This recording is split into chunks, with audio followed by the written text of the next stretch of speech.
click. Click. Hello. Hello, friends. Hello. Welcome and thank you for joining us on a very special day. Yes. We have a very special guest. Very special. Pascal Langdale is waiting in the wings very secretly. Shh, don't tell him. But he is here. Pascal is on Zoom with us right now, and we are going to reveal him unto you after we say thanks to a few of you.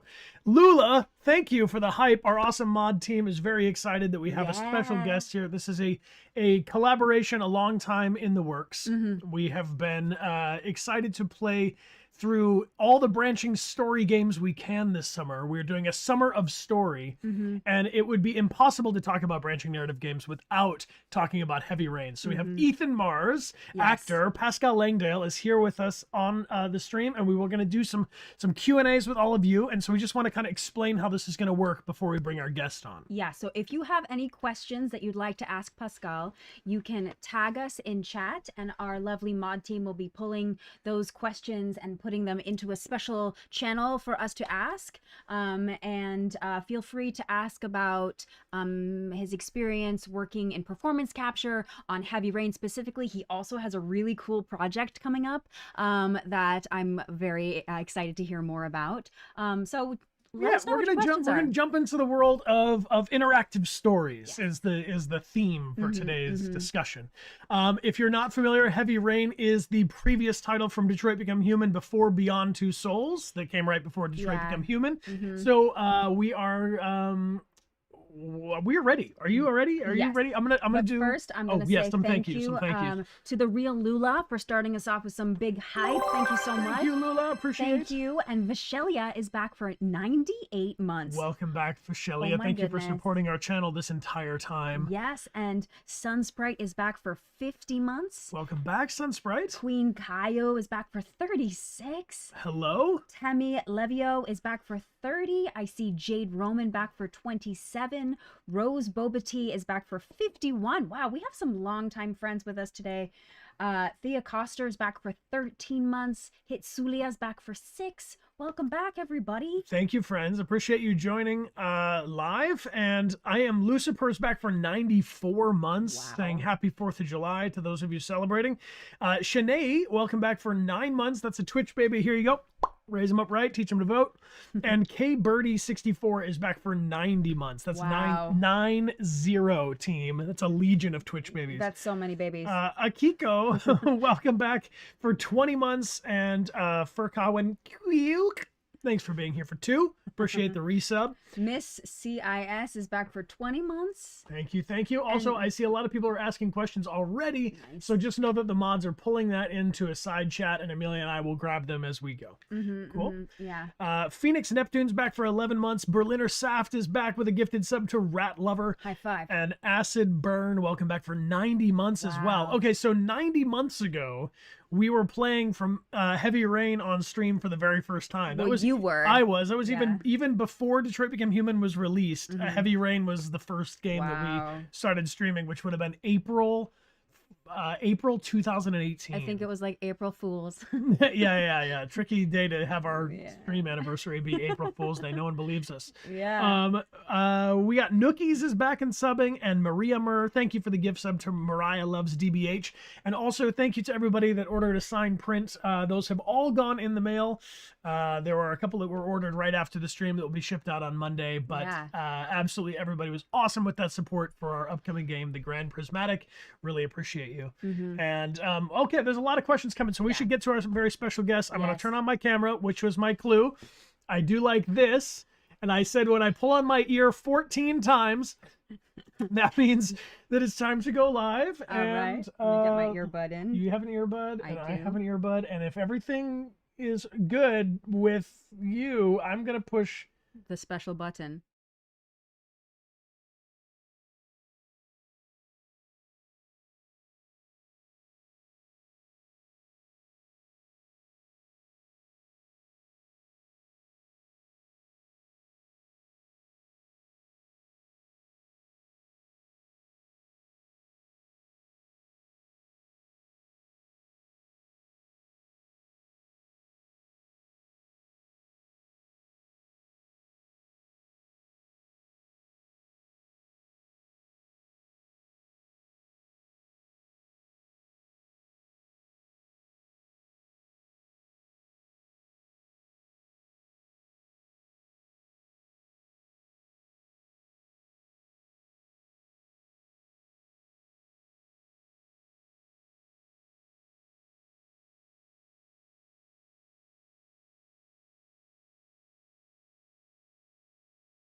Can I say something? I can't.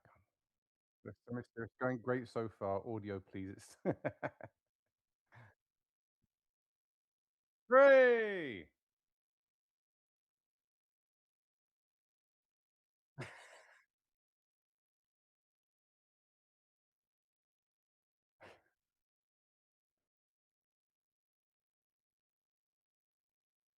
Oh, you don't need to hear them. Can't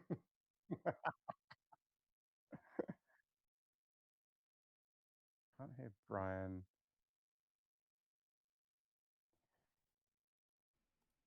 Check, check. Now you can hear me. Now you can hear them. Both? Both? Jason? Sean, are you Okay. there? Now, Yes. now we're good. All right, perfect. Yeah, if you wouldn't mind press X to find Brian. Brian! Brian. Brian! Nice. Okay, now we did it. Okay. Thanks, everybody. I'll tell you what. If you want to complicate your life, plug a whole bunch of audio things into a whole bunch of other audio things, but never learn how to use them.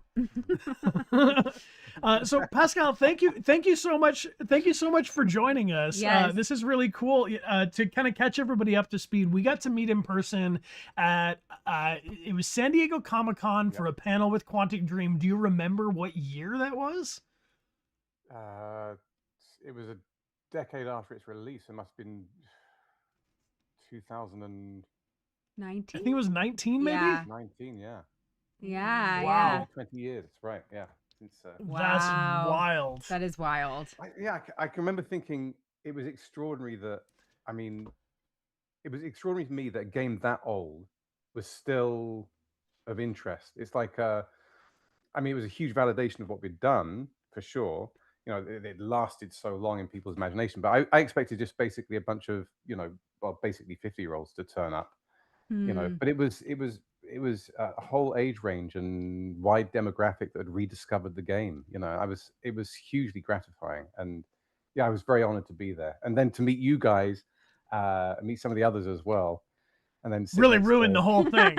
David Just Cage. knocked you. Like, I sat next to David Cage, and I disagreed with him at some point, which was also somewhat the tenor of our relationship sometimes. Mm. It's important, I think. I think Oh you yeah, got to there deviate was a only little bit. creative differences, but yeah, I can remember having a few debates with him about this doesn't make any sense. He says, "But it is a game. You just do it." I'm like, okay, and that's how I learned. Yes, that's absolutely right. Was It's a game. Sometimes you just got to do it. was this the first game that you were a part of? Oh Lord, yeah. I mean, yeah, I'd done a casting for it, like a TV. It was like a TV casting. I think it's Paul de Freitas cast it, and I completely forgot about it. And then a year later, nearly a year Oh. later, they called back and say, "Yeah, would you like to come to Paris?" I had a similar lag where I Yeah. auditioned and then just kind of let go of it, thought it disappeared forever. So you had moved on from Heavy Rain Oh, and Ethan in your completely. mind. Oh, completely. Yeah. I mean, it was just an oddity that I completely forgot. And then even then, I didn't quite believe it was going to happen. But then I don't believe that Mm. about any jobs that I do until you've recorded the first few days and it's more expensive to fire you. I kind Yeah, that's Yeah, right. the old sunk cost. Uh-huh. So, and then as I understand from our previous convo, this working on Heavy Rain was the beginning of a kind of a whole new chapter Yeah. for you, moving into performance capture. Can Oh, you catch people up on what you did with that? it completely changed my life. I mean, I was just, I was theatre trained. I was doing, theatre, TV, and film in the UK. Lots and lots of commercials, and I do this game, and then a whole world opens up because you can be anything. You can. I was being employed to sometimes play other characters as well, and it completely blew my mind. And my favorite moments and the most difficult as well, and perhaps you also can sympathize with this, is when your character has, a quick time choice and the moment before has to work with whatever choice is going to happen. Right. And some of these choices also don't make sense to you even, but the greater scheme of the game, it does. And it's incredibly, it's I love impossible things, basically, and it's an impossible thing to do and to do well. And I just love that. I always love that moment of not knowing what choice is going to be taken, and yet also knowing that there's a consequence to each of those. Right. And I fell in love with that. And then I went down rabbit holes of trying to sell something at GDC that I thought might be useful for games. Nobody cared. Um, I tried to get writers involved in video games, and they said, "But we just ask who wrote for their journal at high school, and we employ them." That's the way it was. Right, right. Um, and yeah, and then from there developed an interest in the tech as well, and in interactive storytelling. Um, and I'd always loved it. I was at my dad's computer, and well, God knows when there was still steam powered, I think. And I was writing interactive games, and I remember thinking, oh God, if you have an A/B choice, I have to have a new story branch for each one of those. And I gave up Right. after like coding 4 pages. Yeah, you can get to 128 pretty quickly out of Yeah, so many permeations. Yeah. yeah, yeah. So then, So and when we met in San Diego, you were talking about building a library of movements, wasn't that's that right. something? That's what I had tried to sell at GamesCon in 2010, and then it came back. That was the other thing. It was basically then people liked using libraries for digital avatars for like hotel lobbies and stuff like that, because otherwise you just get these generic things. Right. Sure. Sure. Um, and then I did Watch Dogs Legion, and at that point, Ubisoft Toronto knew me well enough that they knew that I was into it. I would give people books about gesture and all the rest of it. And then this director said, "Well, why do you know that gesture is not going to work? We were building these libraries." I explained. He said, "Okay, can we have a we'll have a chat then." And long story short, there's a game mechanic in Watch Dogs Legion where you can play as anyone. So you're going to meet all these NPCs, and you can recruit them to DedSec. But that Right. means you have to have a conversation with them, and each one has to be kind of different, Yeah. because otherwise everybody in London basically behaves the same way. And so I worked with the team to create those different archetypes and the different gesture sets and the whole lot, because I'm just Cool. fascinated about where the technology and where creativity meet, basically. Mm. Um, and yeah, and so I ended up being movement director, being the voice of Bagley for that as well, and doing non-player character work, playing many of the archetypes. The old guy. I sometimes played some of the other characters as well, and then training the other actors to play those archetypes as well. It was a lot of fun. That job, a lot of fun. That's It just really brought That's all cool. these really things together. cool. And you continue to work with Ubisoft, right? You did Yep. some Star Wars Outlaws as well. Yeah, Star Wars Outlaws. I played the body of Hondo Anaka Right on. in um, Pirate. Um, I always get it wrong. Pirate's Adventure, Pirate's Reward. Ah, God. Anyway, He's the the DLC. no wait is Hondo the guy that sends me on the mission in Smuggler's Run at the Star Yeah, Wars that that that, Galaxy's that Edge? so if you know Clone Wars? Yeah, Yeah, I'm so gonna look it Clone up. Wars, Hondo Anaka is the Weequay pirate throughout Clone Yes, Wars, yes, yes, and he has so much lore attached to him. It's yes, extraordinary. indeed. Oh Um, yeah, yeah, I remember that guy. and it had never been done with motion capture. It had only ever been animated. So animators had created this character, and then with the actor, the voice actor as well, famous voice actor, um, Jim uh, Jim Curry. Anyway, basically they'd created this character, and I knew that if I screwed up, it would be really bad. I mean, it's good. well, because It's good to have that threat well, over your head. that way it'd been co-authored by just about every major fan of Star Wars, and you Mm. don't want to be the Jar Jar Binks that doesn't look like Jar Jar Binks. It's Right, like Yeah. right. piling Jar piling Jar one Finks. mistake on another. Well, Yeah. he's a bit fashionable for some now, but yeah. So I got the job, and again, it was a delight to physically transform, which is what I love doing, into somebody else, and in this case, this incredible Star Wars canon figure. And yeah, I had a blast on that one. I did Far Cry 6 as well, although I can't tell you what I did in that. I replaced some of the actors because of COVID and all that kind of stuff. I had to pretend to be Mm. them. Yeah, Ubisoft Toronto was really, really good for me, and I spent probably about 12 years just doing Assassin's Creeds, Far Cries, some role in some part of those games. And when I arrived, it was curious because nobody, I mean, in Canada, you kind of have to prove yourself once again. Even it doesn't matter what you've done elsewhere. It's like, okay, kid, whatever, prove yourself again. And so I was brought in just to do Barks and No-Nos, which is when you go, come over here, run, cover, dive, all that kind of stuff. And David Footman, director, said, "You've done this before, haven't you?" I said, "Yeah, kind of. I was in this game called Heavy Rain." He went, "Oh my God." And then from that, they started bringing me in. But if it wasn't for those Barks and No-Nos, I think it was not Rainbow Siege. It was for one of those other games. If it wasn't for that, I wouldn't have been brought in and then become a sort of a regular at Ubisoft Toronto. But yeah, it was a great place. I really loved working there. I still occasionally do, and their studio there is just so beautiful. It's like walking into a place of magic, Well, speaking of a place of magic, you shared with me just before this stream began a photo, and this is now when I asked Pascal would he come talk about Ethan Mars, he said that you said something about your memory had been completely wiped. You had no recollection. It was just like a terrible acid trip, and now here you are years later talking. No, he said I'm not sure how many anecdotes and things from on set I'll have because it was quite some time ago when they filmed originally. Besides when the game was released, do you remember how many years before the game came out you had started recording? Like, did you record it for a year or two, or? Yeah, I think the total capturing period was around a year and a half. Okay. So I went backwards and forwards from London to Paris over about a year and a half. Yeah, I think that this was great. I mean, what a great job. I mean, come on. Yeah. Well, and even with a good memory such as you have, it's been a long time. So if you could describe, you're not going to be able to see this, but the image I'm about to share. I'm going to drag and drop it onto our screen. This is what is this? What are people looking at here?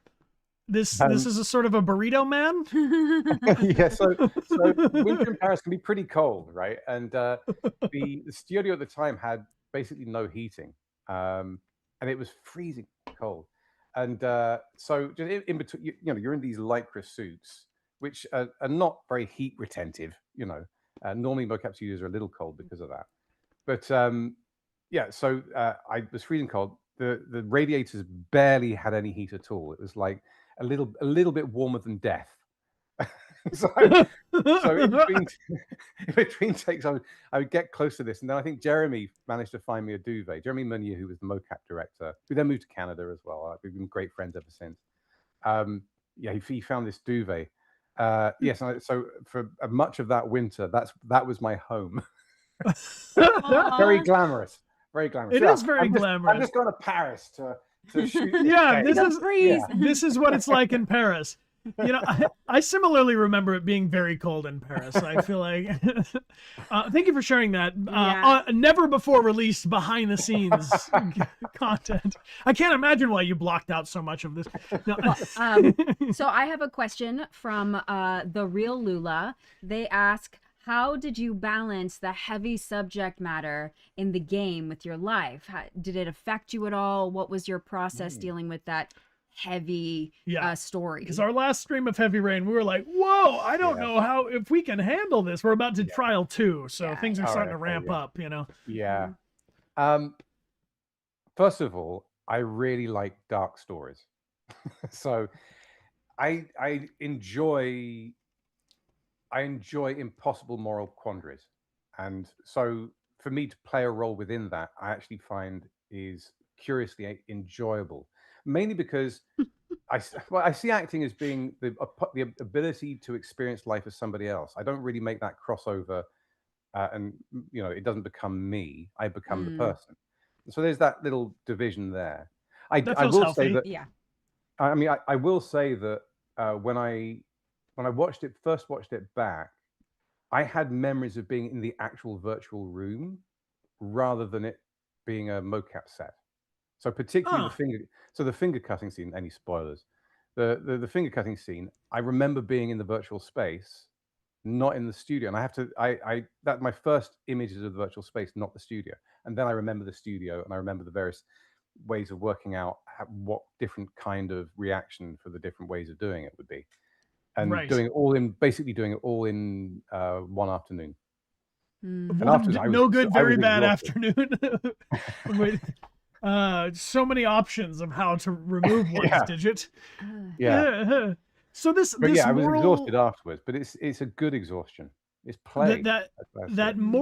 moral conundrum you describe, this Mm, kind of impossible choice, that's a heavy theme throughout Heavy Rain, Beyond Two mm, Souls, Detroit Become Human, a mm. lot of these other branching narrative games. Is there one choice that stands out to you? Like if someone was like, boil Ethan Mars down to one duality or one riddle, what is like the most leftmost and rightmost Ethan. Ethan in a choice? Like, is there one that's like a great example of that? To be honest, I think the shark uh, in the game at least is the most difficult one, because the setup is, you're going to kill somebody. You got to kill somebody, and then it turns out it's a drug dealing. You're like, oh well, moral equivalency, fine. He's destroyed lives. He doesn't deserve to live. Then he even chases you around and takes pot shots at you. So he's attempting murder. But then he runs into his kid's room, and then you realize that he's a dad, and that I mean, even now that moral quandary gives me, makes my hairs stand up on end. I mean, that Mm. that is an impossible choice. I mean, if God forbid, if but that's the magic if of acting, is that you Right. get to play that what if Yeah. with no real, bad repercussions other than just playing a game. But to me, that was the most difficult of all of them. Um, and actually the most genuine, I think, in knowing it could go either way. Mm. Right. You know, um, Right. yeah. I mean, crawling over broken glass, that's just pain. In the words of Lawrence of Arabia, there's no trick. The trick is not to, there's no trick to have the pain.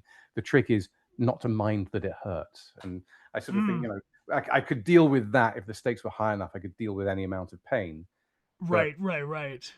But making those choices, and yeah, this moral conundrum of now you have new information about the character yeah, Mhm. that it's is like, now oh, there's this, that's fine, and oh no, there's that, no, I can't. Oh yes, I can, and no, I can't. And then this moral equivalency creeps in, and in if there's no law, if which there, in that moment there isn't to you, there is no law. It's just that you want to save your son, not this person's father. I mean, it's just an impossible thing. But then on this, yeah, it's almost like a test of your emotional pain tolerance. yeah, Because like Yeah. the physical pain tolerance, it does make sense. Like if I had to rescue a family member, yeah, you could imagine yourself dealing with so much. Mm-hmm. But then when there comes into that, like, the pain will theoretically heal, but the choice yeah, that you've made to take someone's life yeah, or not is Mm. like, Interesting. unhealable pain in that yeah. way. It's to me, it's Um, fascinating. And I know that we've talked about this before, that a lot of narrative games rely on these extreme quandaries because they're archetypal, and so it's a Right. very quick access to something that we respond to very deeply. If it was like, if at the beginning of the game you've got, shall I have some orange juice? you Yeah, know, exactly. it's like, well, whatever. I You're say teaching the pancakes or game mechanic, fine. waffles, mhm. Yeah, Yeah. exactly. Yeah. Right. Um, there's no games, and there are no games that focus on making a cup of coffee. As being, it's always the moment when, and it's the highest Yeah, stakes, and sometimes you it mean tips over the into sense of melodrama. occasion, the high Yeah, stakes of it, right? Yeah. yeah, and it can tip into melodrama if you're not careful. I think Heavy Rain sometimes does that as well. Mm-hmm. Oh, Um, I love a little melodrama, man, especially when it comes to the imaginary circumstance of these game worlds, right? Because I yeah, think I'm really drawn to things that are either, high fantasy or hmm, complicated sci-fi, where the whole world is entirely different now. Mm-hmm. And so yeah, under those circumstances, there's like more elasticity to those archetypes, where I'm not yes, just playing an old man, I'm playing a yeah, wizard. yeah, It's yeah, like, yeah, yeah, yeah. we have there's a ton of questions coming in, Yeah. so I'm gonna I hit you with a have speed round of a couple. That's Okay. cool. Sure. Here, Roter Gartensberg asks, did you act with other actors when you did the performance capture, or was it separate? Did you have a sense of the bigger arc of the story, or did you just know Yeah. Ethan's storyline? First of all, hi, Roten Garten's work. Is that right? Roter Gartensberger. Rota Gardens. Okay, Yeah, well, yeah. I I knew the entire script. I had to learn the entire script in one and then actually perform the entire script with David Cage in the voice booth, giving me all the cues. So I had the facial Oh. capture done separately. Oh, Oh, interesting. Right. So I have all the dots on my face. I've got two cameras. I can't move my head more than that or that. And I've got David Cage playing all the roles, which I think he yes, enjoys. and that hasn't changed. You still, if you book a David Cage project, you're gonna get to do the scene with David if you're lucky. Yeah, Yeah. quite a lot. Yeah. Yeah. So much of the time I was doing the scenes with David or with the assistant director. Um, Jackie Ainsley was the body of Madison Page, but Judy Beecher was the voice. So when I ended up doing scenes, and I did do scenes with Jackie Ainsley, um, we were acting to pre-record. So we heard the audio that we'd recorded, and we would speak and mime along with it, and then we would act alongside it. Ah, Right? So that's acting to pre-record, which they still do for some things. But the odd thing is that it was the body of Jackie Ainsley, the voice of Judy Beecher, spliced together in the audio, and me acting with that. It was real whoa, Frankenstein moment, you know. yeah, Wow. And then they're Yeah. not capturing our faces. That's already been done. You know, it was that's weird. wild. So there was a lot of trust involved in having to just go to David or the narrator. And I would go up and down the stairs and look at what everybody was doing, and so I'd have a better handle on the game. But Hmm. if I wasn't curious, I'd never really know. But I did. Yeah, Mm. I was always asking questions and getting a better idea of the bigger picture. But some of the other Mm. that's parts of the game I never saw. You know, Have you played the game? I have. I played it when it first came out. I've started playing it a couple of times since and haven't managed to continue. Um, yeah, mainly because I'm just busy playing other games and life is just too busy. It's a commitment, you know. Hmm. It's Yeah. we know. We know.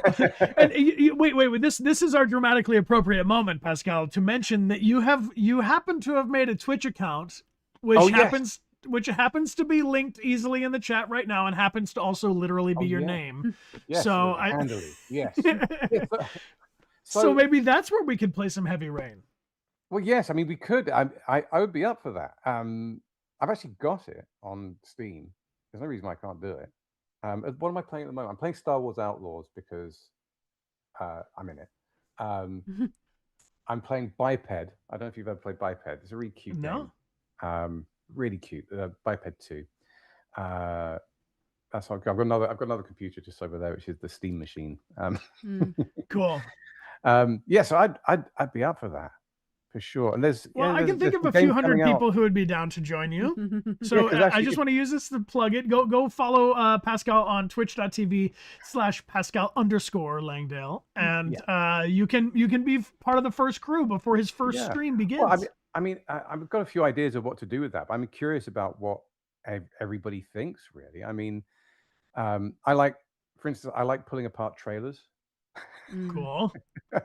Like saying that works, and no, I didn't believe that, and there are obviously smoke and mirrors there, so they had a problem with that bit, and no, the story doesn't Mm. hang together. And why? What is that big gelatinous cube? What are they doing with that? You know, Mm. anybody who's seen that trailer will know what I'm talking about.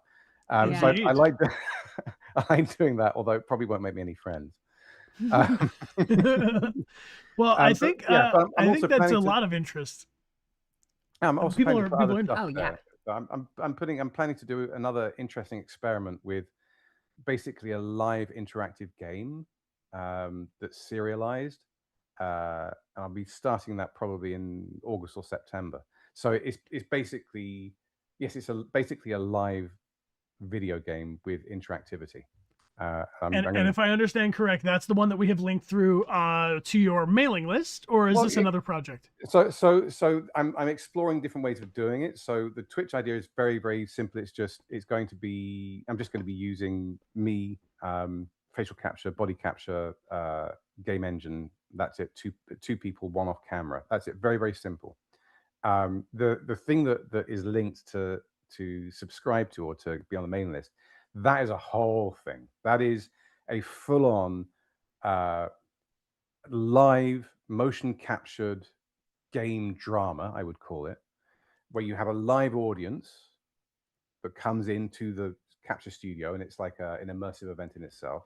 And then it Mm. gets streamed in 2D. And I'm working with a company to also stream in virtual reality as well.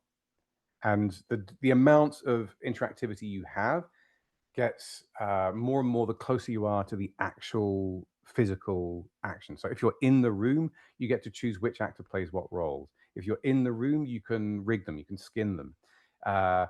If you're in the room, you have much more. If you're in VR, you have a different kind of interactivity, and that's still being worked out. You know, you might have to solve certain puzzles to allow things to be available to the actors when they need them in Very the right cool. volume or that kind of stuff, as well as being able to be in the room at the same time in this horror genre that we've worked on. And then 2D is just like watching on stream or YouTube or whatever, but you still get to vote. You still get to choose basically QuickTime events with an extra twist, which is at certain points, even if you choose, the actors get to choose what happens next, so that nobody knows what the hell is going to happen. Fun. So it's completely I like that. unpredictable. It's unpredictable and utterly live. We can never be done twice. That's super cool. That's so cool. Just to clarify for anyone who's maybe just jumping in right now, this is a project that Pascal's working on, and you sent me some video footage from I think a rehearsal or a performance previously. Test we did, test, and so they have the actors are in the performance capture suit, so they're all markered up. And they're acting out these scenes. One of the segments was they came over and they had a whole loadout of all these different weapons that they could choose from. And so then we also see on another camera monitor, which is the characters that they're playing kind of prevised into their digital avatar selves. And so then I'm assuming this is where the viewers would get to interact with which weapon loadout they're going to choose. So, all right, you're going in with dual machetes, or you're going to take a shotgun and a baseball bat, or whatever the assignment is. There's always a machete and a baseball bat. Yeah, it feels good, for up close and personal zombie encounters. That's so cool. And so then they're having these weapons, inside of the digital space, but of course for the actors they're playing along with the kind of stand-in props and stuff. Yeah. So what's this project called? This one's called The Rift. So the first one I did was called Compound Illusion. This one's called The Rift, and it's based in the same world where there's a tear between dimensions, and basically other spirits and aliens threaten to come through to planet Earth, and the audience or the viewers or the players, whatever you want to call them, they're the decision committee, because they're such huge decisions that no one person should have the burden of making a choice that might destroy the world. Like a firing squad, but for interplanetary problems. Yeah, exactly. Not my problem. So that's the basic premise, and I'm playing around with all sorts of this. There's a large world involved with that, and that's also why the thing that I want to do on Twitch is part of that world as well. But yes, you get to make impossible choices and see the repercussions. Cool.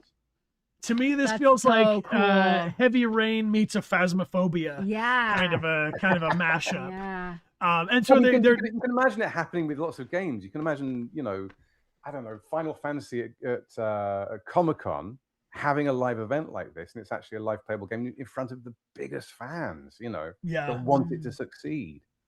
Yeah, that would be super cool. And it's technically very travelable from a theater perspective. It's very much pack it up in a trunk and then unload it on stage, and that's so cool. Let most of it exist in your imagination. Exactly. I love it. Well, I want to encourage people, if you'd like to be the first to know about this, Pascal has a mailing list on his website, and they are actively looking for people to participate in the upcoming live stream component. So you can participate from anywhere in the world as long as you have an internet connection, and you'll be able to vote, make choices in these QTE type events, and also impact the story as it goes. And Pascal and I would love you all to be there. That's super cool. Then you can tell us what you think, because really, that's the most important thing, because anybody can make a tech demo and anybody can use the tech to do beautiful and incredible things. But if it doesn't land with the people watching, if it doesn't, if it doesn't fill a gap and please people, then there's what am I doing? Well, I think it's a great idea. It's the area that Amelia and I are most interested in.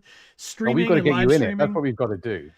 Do it, man. Yeah, that'd be Just freaking either awesome. get me a machete or a baseball bat. One of Well, it's the. also what's really exciting about what you're doing is it's combining so many exciting mediums together. With the performance capture and the video game element, with the live theater Yeah, and people making choices in the moment. Just like what's fun about the live streaming is that people are giving us feedback yeah, instantaneously. So it's yeah. combining all of those three aspects in a really beautiful cake. Mhm, And I'm so glad that you're baking this cake. Well, and it feels really human too, Yeah. because we live in an increasingly AI and technological Yeah, Mm-hmm. world. So in a way, setting up the microphone and having the camera, it's like we have yeah, tech to bring us together, but there's still this dissonance yeah, or this distance that's created. And so by having the live actors responding to people's live input in the yeah, moment, it Yeah. it brings it back to that theater seeing place kind yeah, of And it's energy. cool also that the closer proximity the viewers are to the action, the more influence they have on the story. So that would hmm, also encourage people to want to be there in the space, yeah. which I think is really cool. How long have you been dreaming up this idea? When did that inspiration come? The first time I thought of it was probably in 2012, I think, Mhm. and then I actually got some funding and I did a version of it called Faster Than Night, which was another moral quandary one-man show. Although there were like 7 people behind the screen, like Wizard of Oz, um, and yeah, it was a AI billionaire, so it shows it's already out of date because it should be an AI trillionaire now, I suppose. That was trying to basically go faster than light because it turns out he's terminally ill and he needs to get back when there's a cure. So he goes faster than light in order to do that. But there's one of the cryopods breaks. There's 3 cosmonauts. He's one of them. There's 2 others. Who do you kill? Mm. Without him, the AI doesn't work. But on the other hand, there's these 2 people who are entirely innocent that don't deserve to die. I And so we had an audience vote through Twitter at the time, and then they nearly killed me. It was so close. It was like 49, 51, 48, 52. That Each means you time I did was a trying, good job with the premise, Yeah. right? I mean, that yeah, means you hit the sweet spot of what is pulling yeah, you one yeah, way or the other. yeah, yeah, and that was in 2014. And then I did another one where I was a, I did this. This is all with Alison Humphrey, who was a collaborator of mine. I did one where I was an augmentalist, where the name was the augmentalist, and have my digital avatar would tell things about you, but all around technology. So depending on the age of someone, I say, oh, yes, you had a Razor phone, it misses you, or there's a USB stick with something really important that, Oh, I see. and then the USB stick wants you to know it's okay. It was better that you lost it, all that kind of stuff. That's funny. A clairvoyant tech Yeah, assistant. It was yeah. better. Right. Okay, Scraping their well, stuff on Facebook, I have some old hard drives and they need FireWire 200 and I can't get them to connect to anything. What could you speak with them for me and let me know if there's Yeah, just anything bring them in. anything unique on them? All right, we're gonna hit you just with fairness to Pascal's Yeah. schedule. We're gonna read through as many of these cues as we can. But if you would like to continue the conversation with him, you can follow him on Instagram. He's also launching up a Twitch channel, and of course, your website is another way to reach out. So OD33RY asks, Oh dearie. oh dearie or dithrery, as someone who wants to get into performance capture, how did you initially get into acting? Did you go to drama school? What was your journey? And do you have any tips for young aspiring actors? Yeah, so there was another Bernie 141 also made a similar question as well, I think. Oh, it's been deleted. Oh well. But basically, how do you get into this? So things have changed a lot. It used to be the case that uh, if they had somebody in the company, they'd just put them in a suit. Now, lots of games are cinematics, and they will employ established actors. They'll go through casting directors and so on. So the question is, well, how do you get into it, and what do you need to do? Now, I'm a teacher, a tutor for the MoCap Vault, which are in the UK. They're in LA. Richard Dorton, a shout out to him. He is Mr. MoCap Man. He's done maybe 150, 160 games, and is a delightful human being. and a wonderful teacher, and we all teach the same basic syllabus in different ways, but in each of the different countries we have different syllabus. But the idea is to get your skill set up to the right point, because now what I would argue is that the way that you get into this is to find students who are at university programs where they still exist that have digital departments, and say, I'm interested in doing any tests that you have. That's one way. Uh, the other way is the traditional acting road, and you just cross your fingers and hope that you get a casting.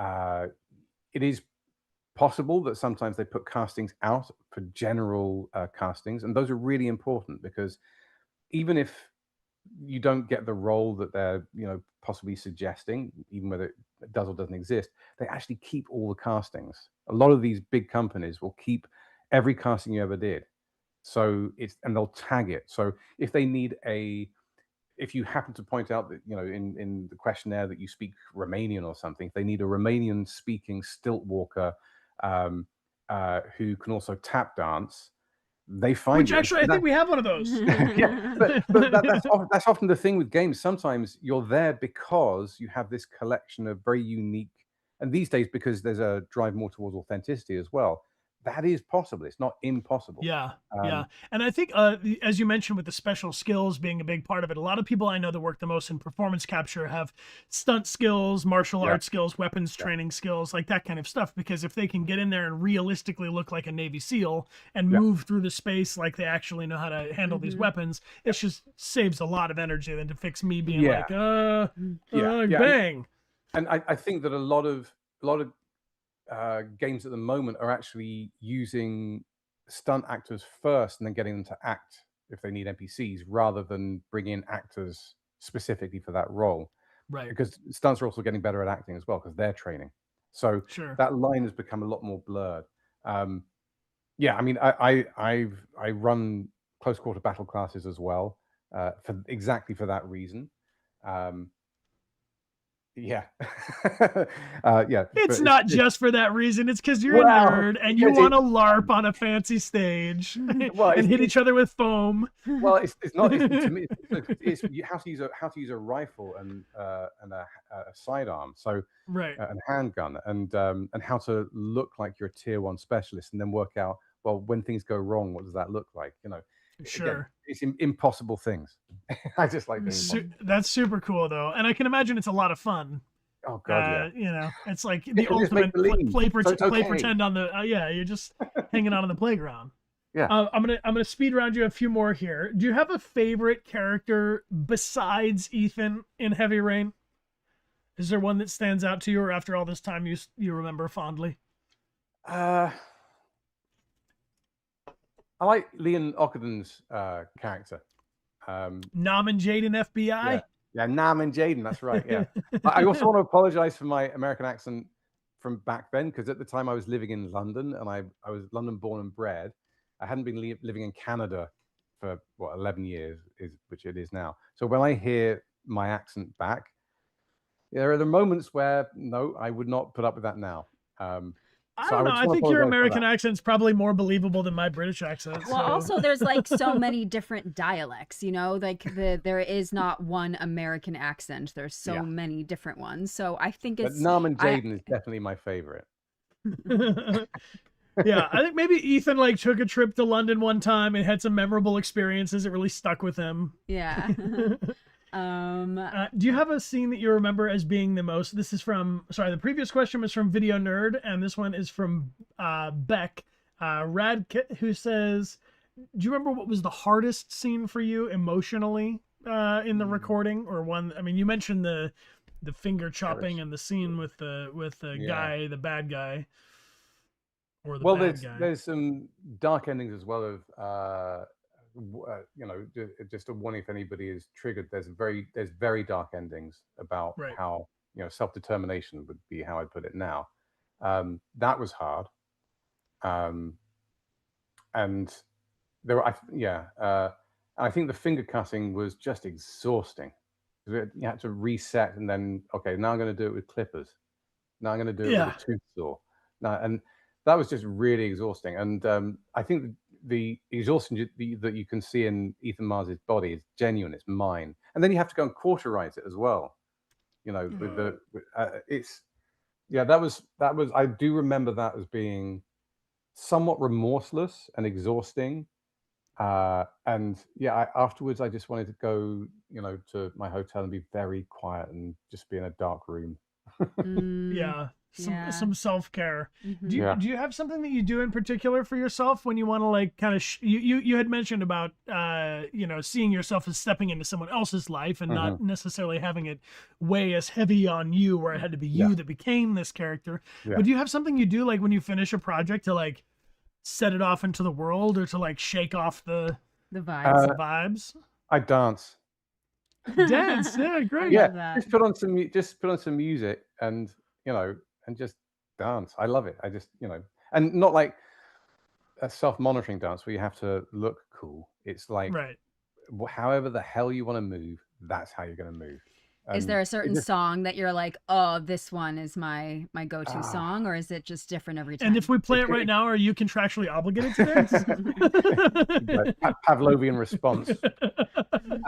He can't stop. You've got it. It could be anything. And you sort of click through, and then the song that lands is like, that hits. Okay, right. let's go. And that seems it can be healthy. 10-15 minutes, but it's a full body reset. Yeah. Well, I think that goes out to a lot of people who, even if you're not coming off set, but if you're just having a big, rough, emotional day or a very full, experience. Yeah. If there's a lot going on. Therapeutic dance release is a great tip. Yeah.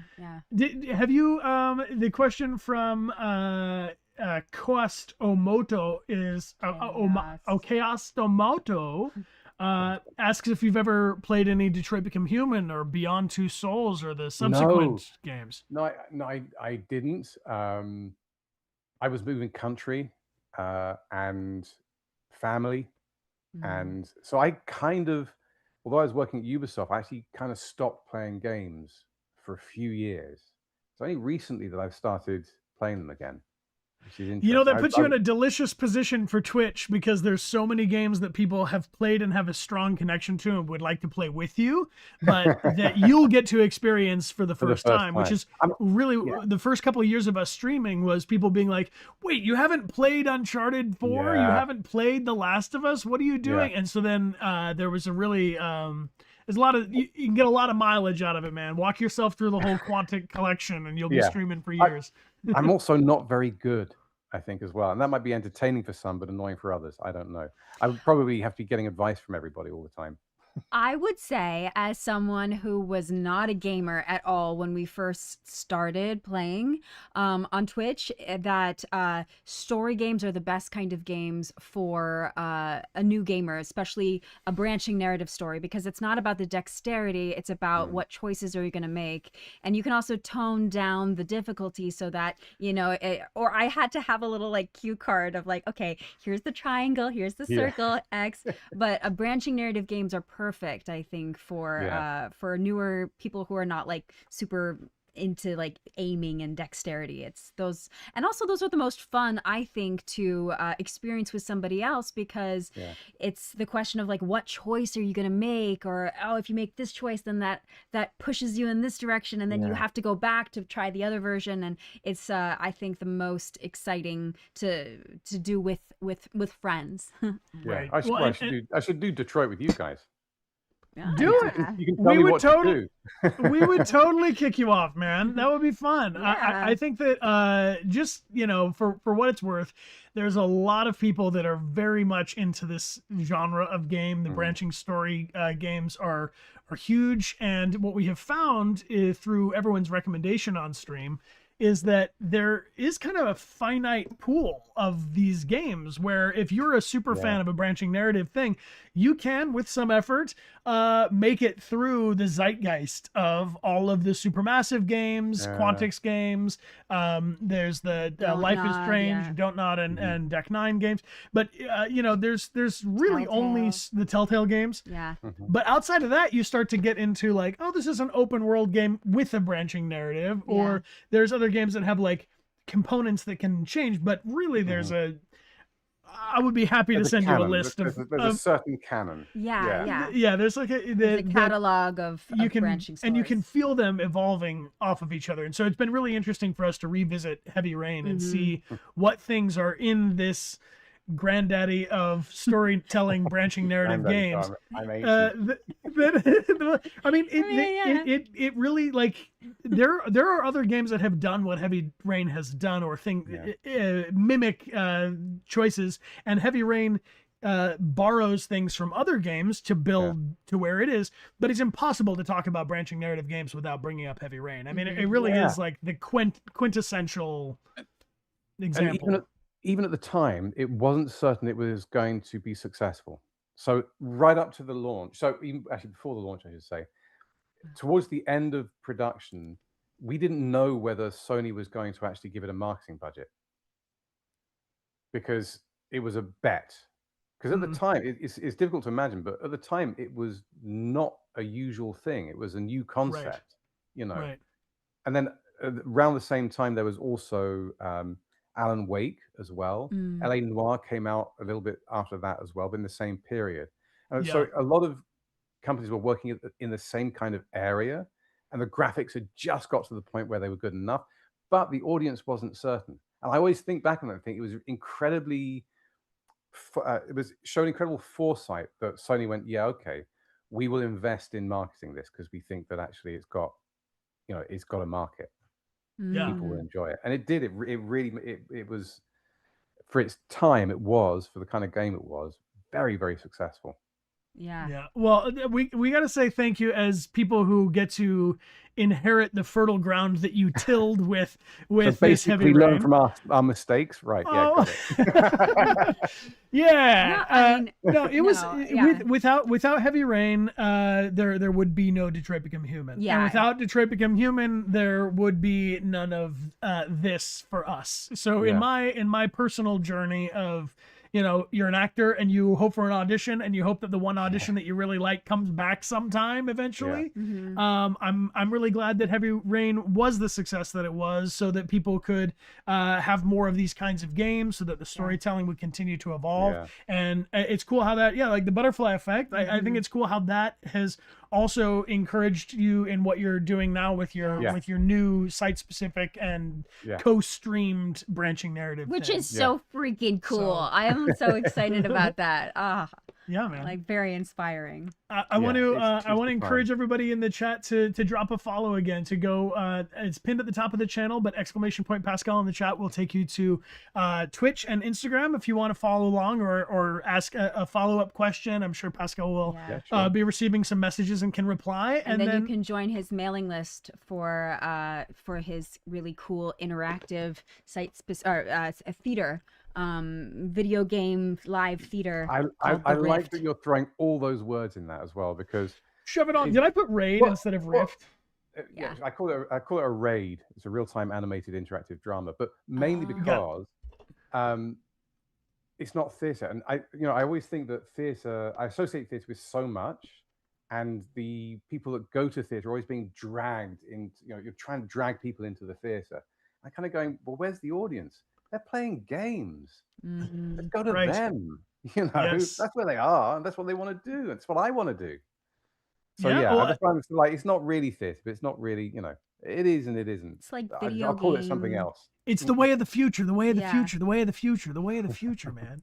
There's in theater history, that if we take things all the way back to Passion Plays, we were actors had a cart and a bunch of props and costumes on the cart, and they wheeled it over outside your church and they set it down. And they were like, hold on, let's do a little show for you.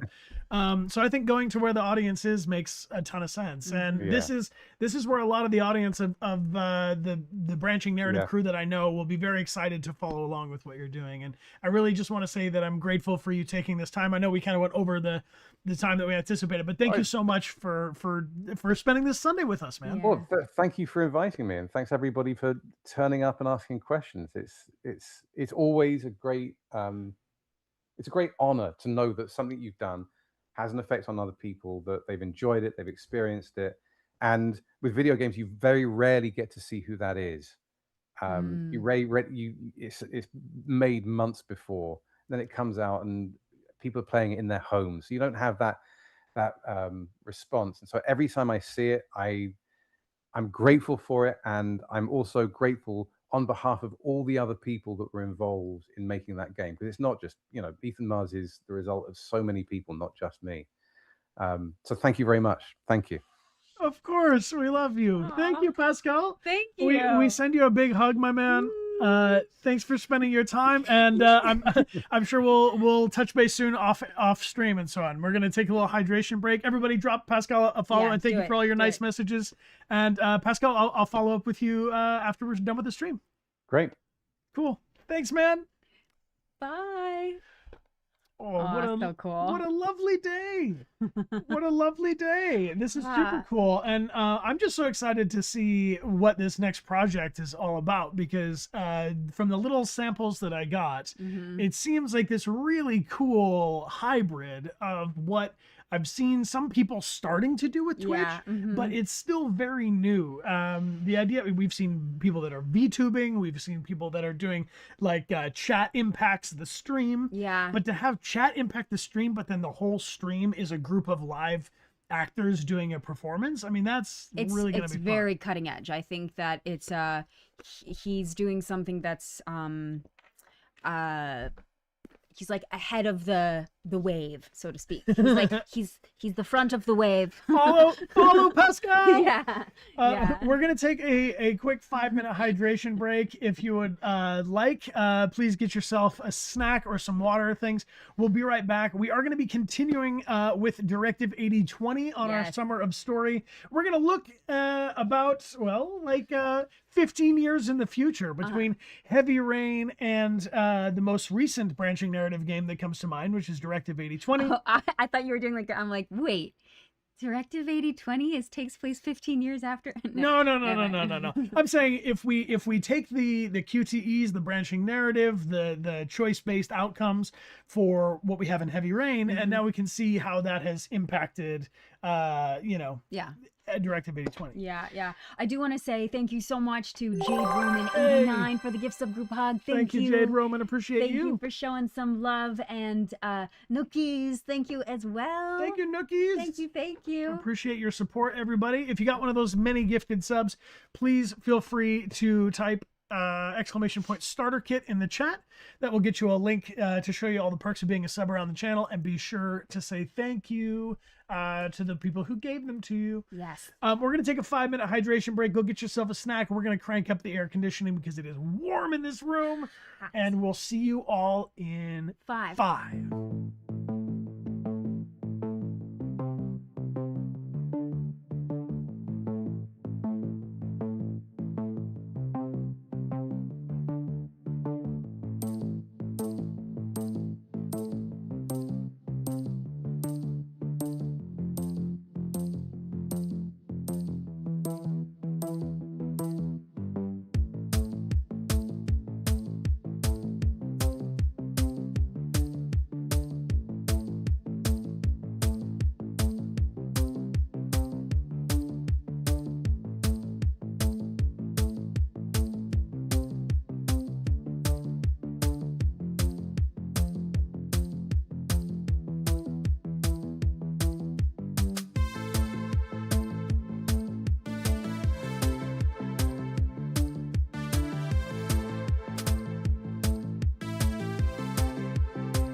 click. Click.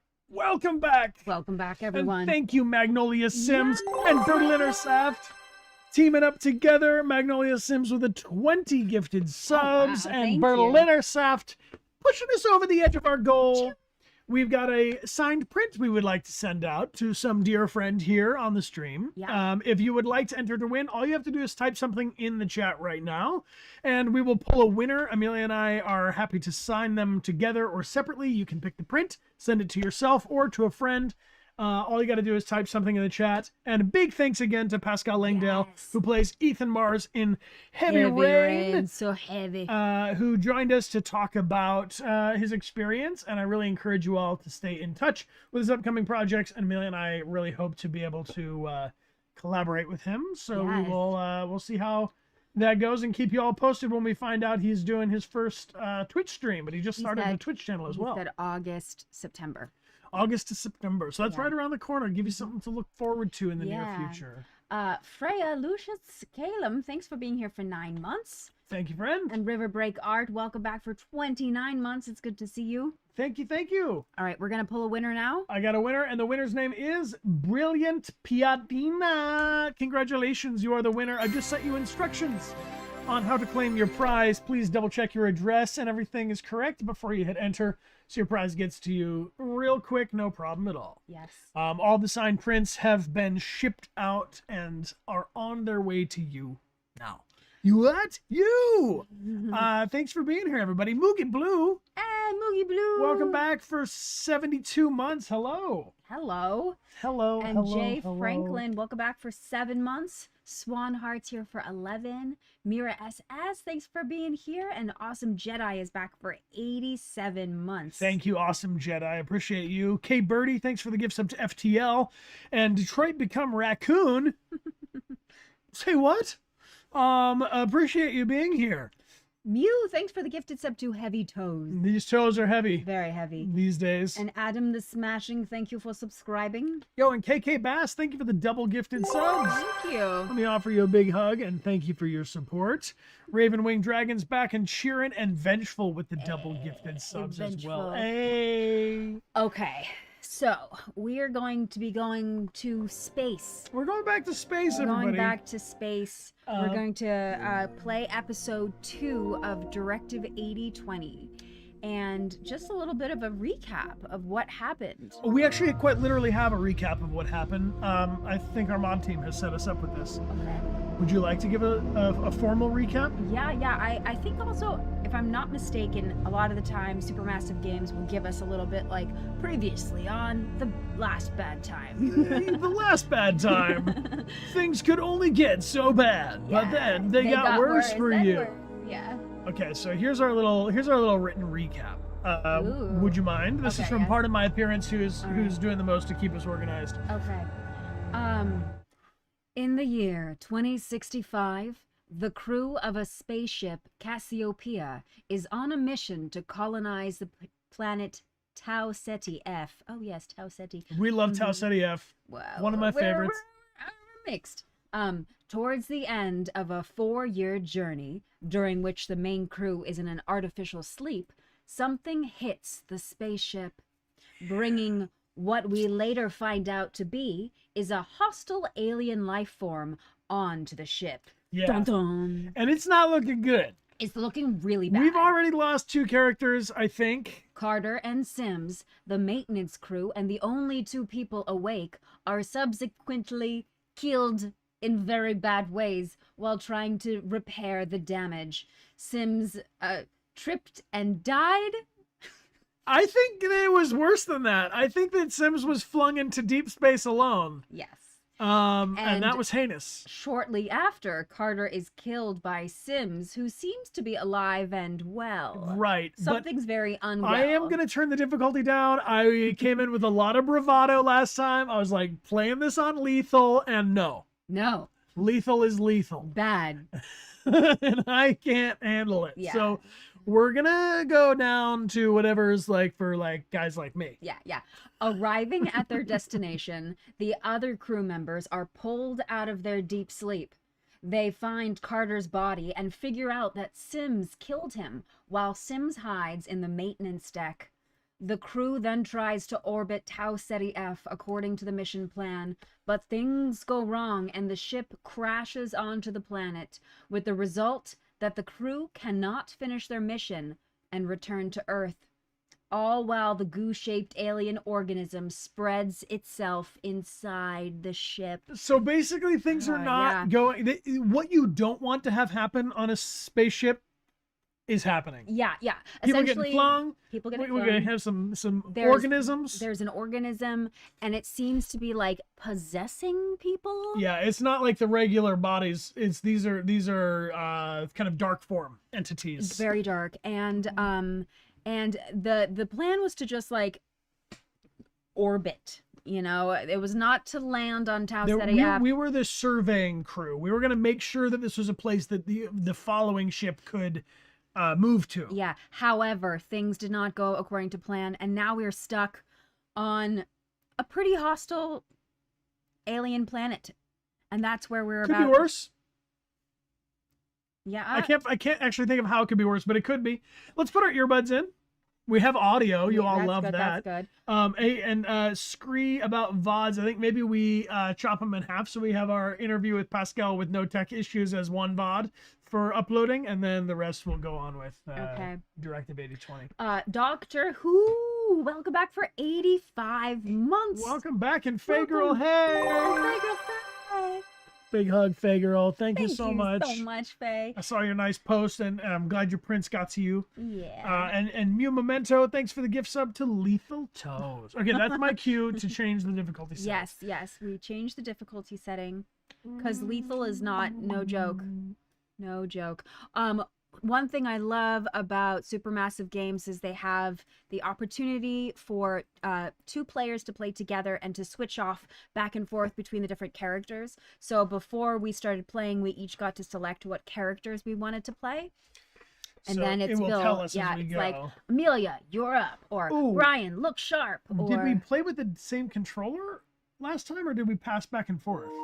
I don't remember. Well, it's going to matter because we either need to have another controller. I think we had 2 separate Will you ones. please get the very beautifully decorated Zao Legends of Kenzera? Or did we pass back and forth? We'll keep this around just in case. Just in case. Oh, look how pretty. I think we had 2 separate ones. If Look, I remember correctly. Hey, we don't remember correctly. That's why we have a whole team. Thank you to our mods who help us figure out what's up. Yeah. Okay, play game. Let's go.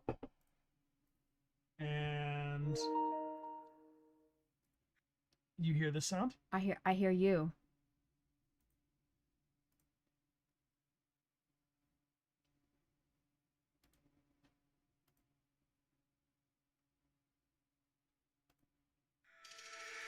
I hear that. You all hear that too? Do you hear this? Do you hear the foreboding badness? You do. They do. Okay. Good. All right, good. Thanks, friends. We're sharing one mic today, so let me know if we need to make any audio adjustments. But I think we'll be okay as long as we don't scream like school children. I make no promises. Multiplayer. Right? Settings? Walk down your difficulty. I feel like It might be in another area. I think it's gonna be in game. Okay. Multiplayer. Continue. Here we go. Here. Edit.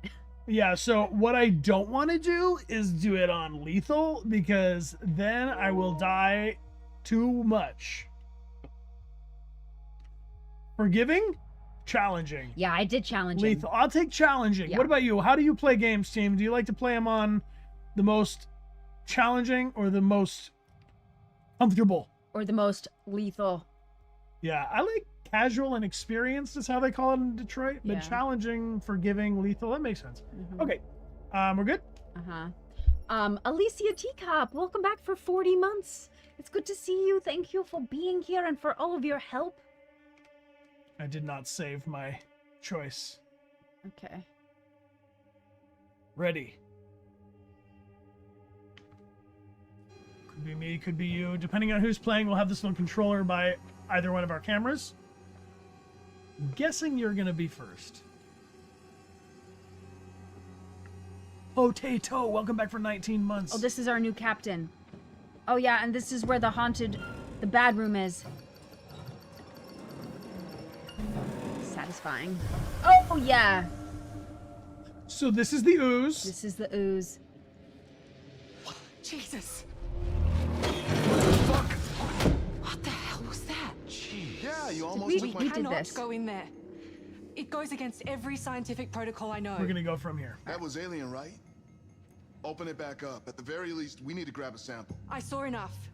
It's definitely organic, possibly hazardous, maybe even infectious. OPP Section 4, Paragraph 13. Any potential extraterrestrial substance That's should not be... your decision to make. This is a once-in-a-lifetime opportunity, and this is my ship. And I'm the science officer on this ship. We can't risk it spreading. We need to lock this area down and take the time to set up proper We safety don't have measures. time. Just grab a mask and get in there. I think last time we This is a went. science expedition, isn't it? Yeah, I think. We can't risk contamination. Anders is right. We can't risk contamination. Cernan, back me up. Sorry, but I agree with Williams. We need to know what we're dealing with, and the more time we have to analyze it, the better. Precisely. You really think this is a good idea? Yes, I do.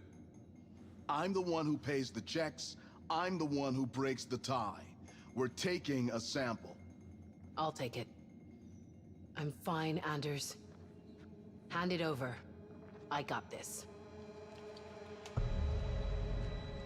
I voiced my concerns and I want that on record.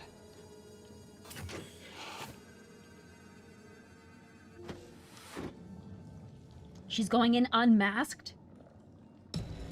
Oh god. Hold your breath. Safety squint.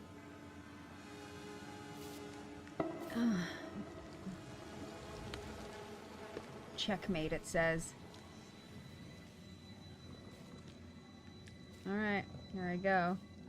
Into the ooze. Just go get a vial of ooze.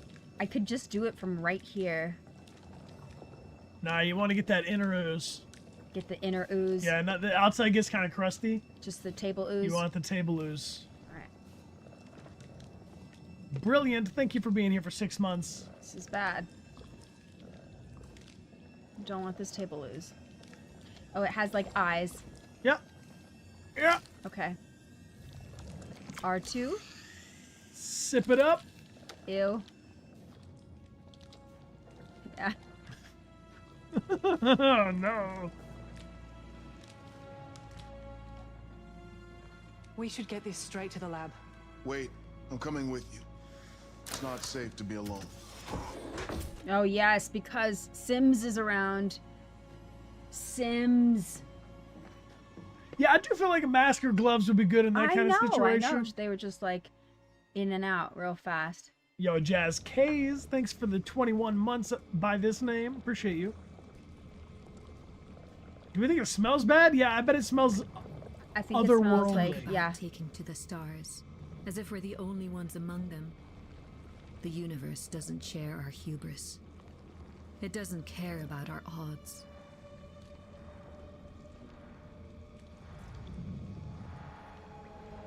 Oh, yeah, the weird face. Oh, God. The teeth. It's giving venom. Who was that? Not me. A mystery. Couldn't be me. All right. This is where we ended last time. The end of episode 3. The sample. Tau Ceti. Tau Ceti. Press Continue. X to continue. We do. I do.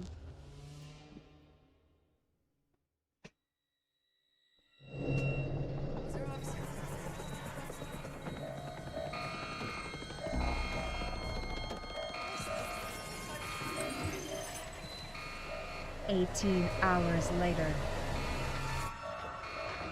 They're all dead and the ooze is piloting the ship. Oxygen levels dropping. Oxygen recovery and stabilization required. Great. I'll add that to my list, along with getting to the scanner and trying not to die. Yo, brilliant. Thank you for the 10 gifted And Thank you so much. Brilliant. Thank you for supporting our channel. Thank you. Oh. Okay, he doesn't look well. He's just having a deep think. Okay. Oh, fuck. Oh no, that's not a deep think. No, that's a problem. That's a possessed. That's more than a dermatology situation. That's not usual. Use your utility strap on that screen. Create a distraction. Warning. Security breach.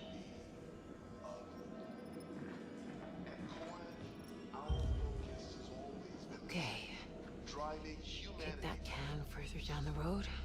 To move forwards, we have to look at where we are. Sometimes the reality is ugly. Check it out. Wants to admit that. This camera feed with this whole area. And in this business, One of us could guide the other through. only just getting started. Wanna draw straws? Corn, I'll go. You guide me. first. You sure?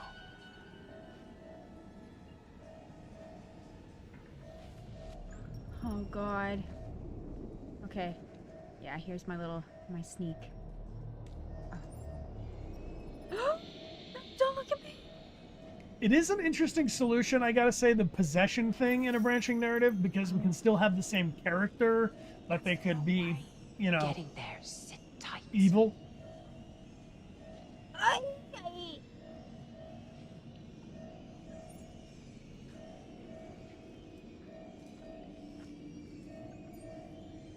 Stop there.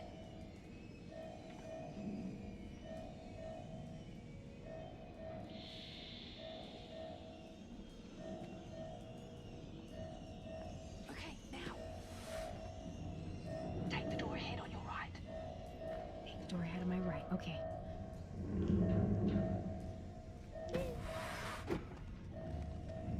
All right. Get into the bed. No. No.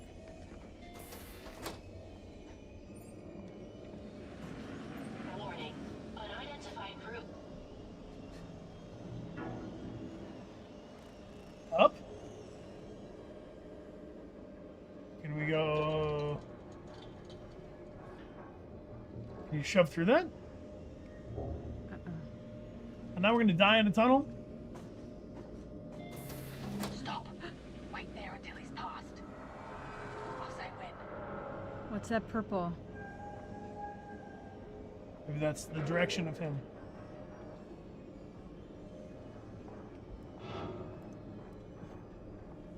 Okay, now. Fatmati, welcome back for 3 months. Go away. That's where he's going. Quick. Hide behind that desk you just passed.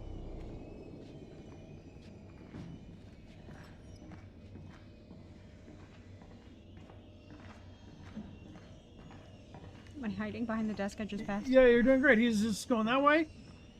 He's just doing his old creepy looking. I'm not here. Now, into the kitchen. Then take the window exit, not the door. Kitchen.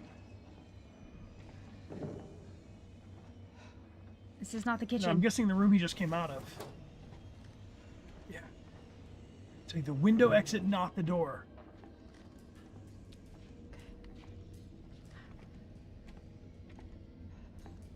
Where's the window? I don't know. Oh! There. Maybe over there.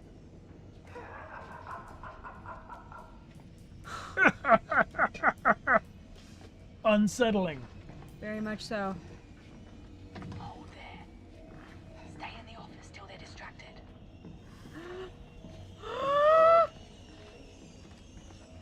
Warning. Unidentified group.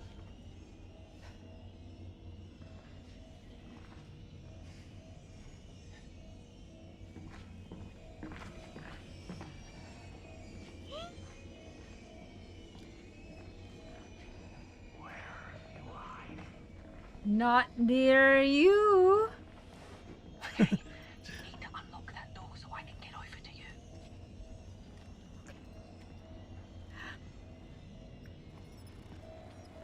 X, R2.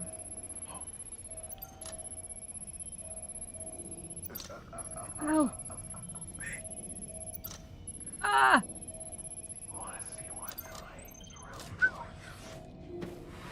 Okay, I like that little mini game. Through that door. What? I don't remember how to Joystick run. jam. No, R1, L1. no. Hurry! There we go. Seal the door! Woo! L1. Okay, it's L1 to run. L1 to run. I hate it, I hate it, I hate it. Hey, teamwork makes the dream work. Nicely Shut done, up. Amelia Rose. I'm really glad it was you doing that. I would have died 6 times there. 6 times?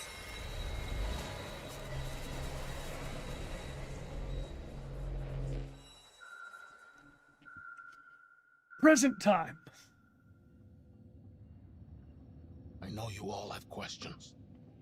I do too, Oh, this guy. but we've suffered a loss. Carter leaves behind a loving wife and daughter. They will remember him with overwhelming pride. Let us offer him the same courtesy and make sure his sacrifice was not in vain. Tom Carter. Carter. Amelia!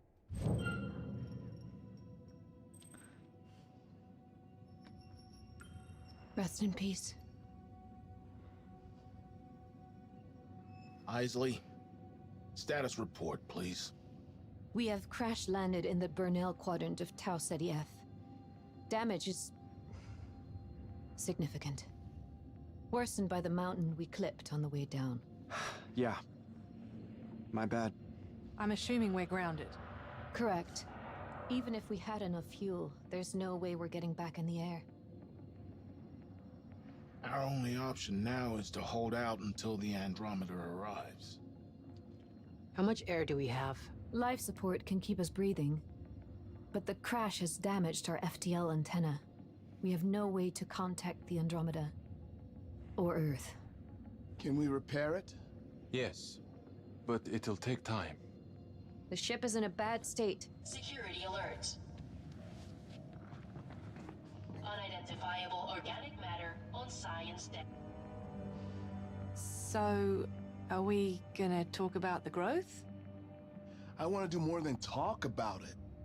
I want to rinse that sample for everything it can tell us. As far as I'm concerned, this is an entirely undocumented extraterrestrial life form. Given the extent it's grown, it must have come on board with that meteorite. I mean, it's obvious, right? Meteorite hits, growth appears, Sims goes mad. Doesn't take a genius to connect the dots. I'm not gonna lie, it seems like that to me too, but correlation does not imply causation. It's a scientific principle. Okay, But it you is could be right, observational based yeah. science. You It could be right. If it's any consolation, I hope to God I'm not. I think you We've are. got a gun on this ship, right? If she's out there whacking people, we should arm ourselves. No, it's too dangerous. It's a gun. It's meant to be dangerous. We can't be certain Sims is a murderer. We should try and subdue her instead. How do you expect us to do that? A stern telling off? Watch your tone, son. A stray bullet could compromise essential systems. Our wedge tools are rigged to deliver a charge. They can pack a punch. Jesus fucking Christ. You heard her. Wedge tools only. Isley, do we have eyes on her? The Oracle can't locate her. Seems like she's gone to ground in the maintenance layers. If she's in the maintenance layers, it won't be easy to find her. It's a maze down there. It's a maze, but one I designed. If we weld shut the breach seals here, here, and here, we can be sure they're locked into this sector. Then it's just a case of sweeping the tunnels and locking down the bulkheads sequentially, forcing them into a corner. Here. So how do we get in there? There's a secondary access tunnel. We can use it to get into the reactor funnel without being detected. So we need to close the seals on all those maintenance tunnels. Will that hold her? Yes. And any use of her wedge tool will not only slow her down, it will also flag her on the system. One of us needs to get in there to track and detain her. I'll do it. Not so fast, young. This is my decision. We know they're dangerous. You sure you can handle this? I can handle it. I'll go with you. Very well. Find Sims. Repair the antenna. Reestablish contact with the Andromeda. If we're lucky, we'll all make it home, too.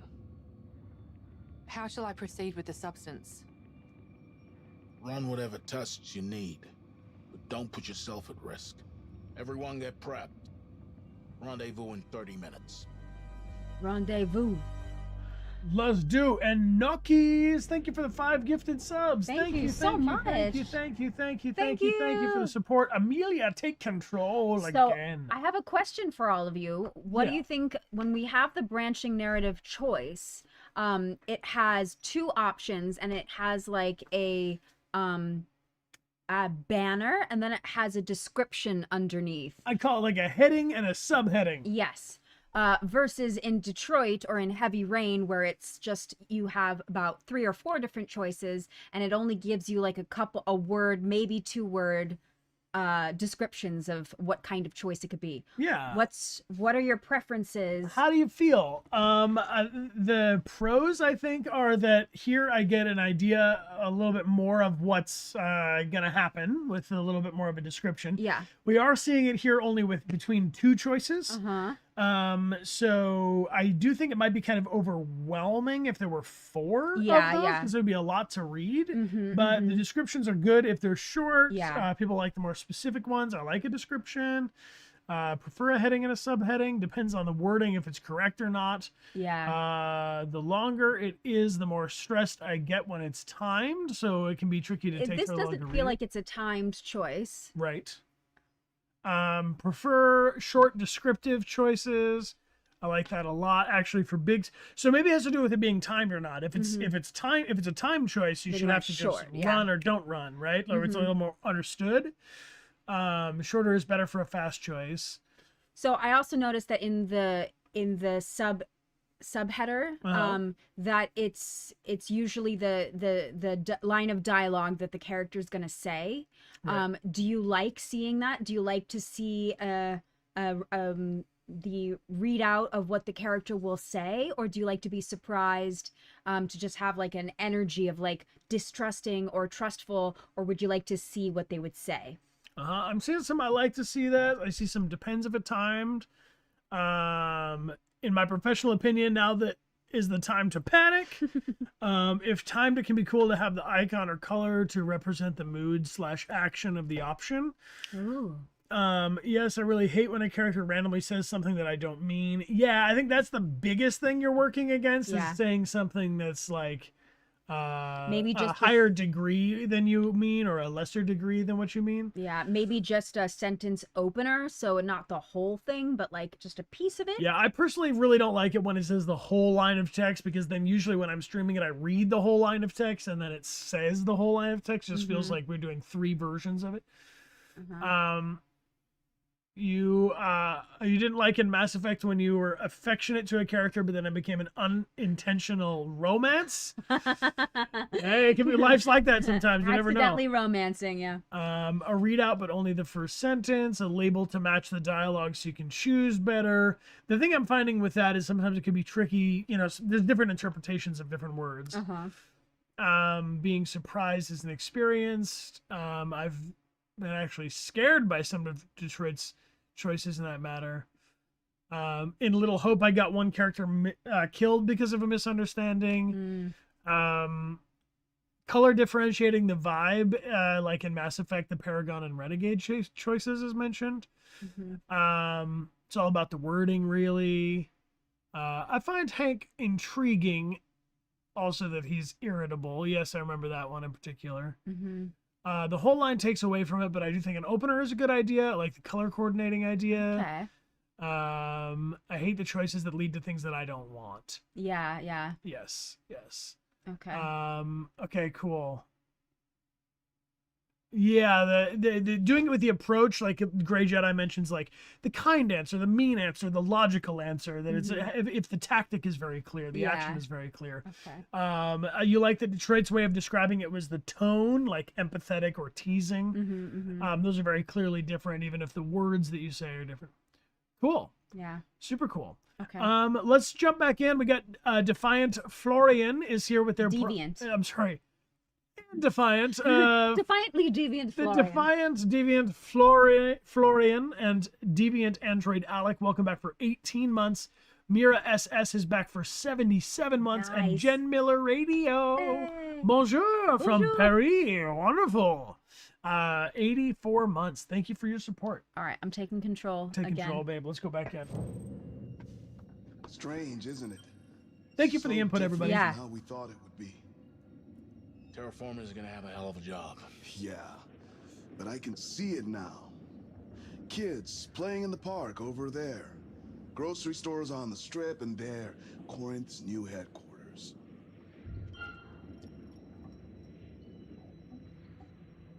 Yeah, Well, so do we these seem believe to him, be very... Or do we doubt him? So, I mean, like, in this case, even without the subheader, Yeah, I would be able to make a clear differentiation because it has to do with my point of view yeah. about what he just said. Do we believe him? I mean, honestly, I kind of doubt. My gut said doubt because, dude, you're talking about, like... Yeah, I'm gonna see if he says the whole sentence or if he says you believe this world is safe, or if he says more. More than that? Okay, we low-key You doubt still you. believe this world is safe for us? It will be. Once Yes, he our said just that. mission is complete. Every worthwhile venture has challenges.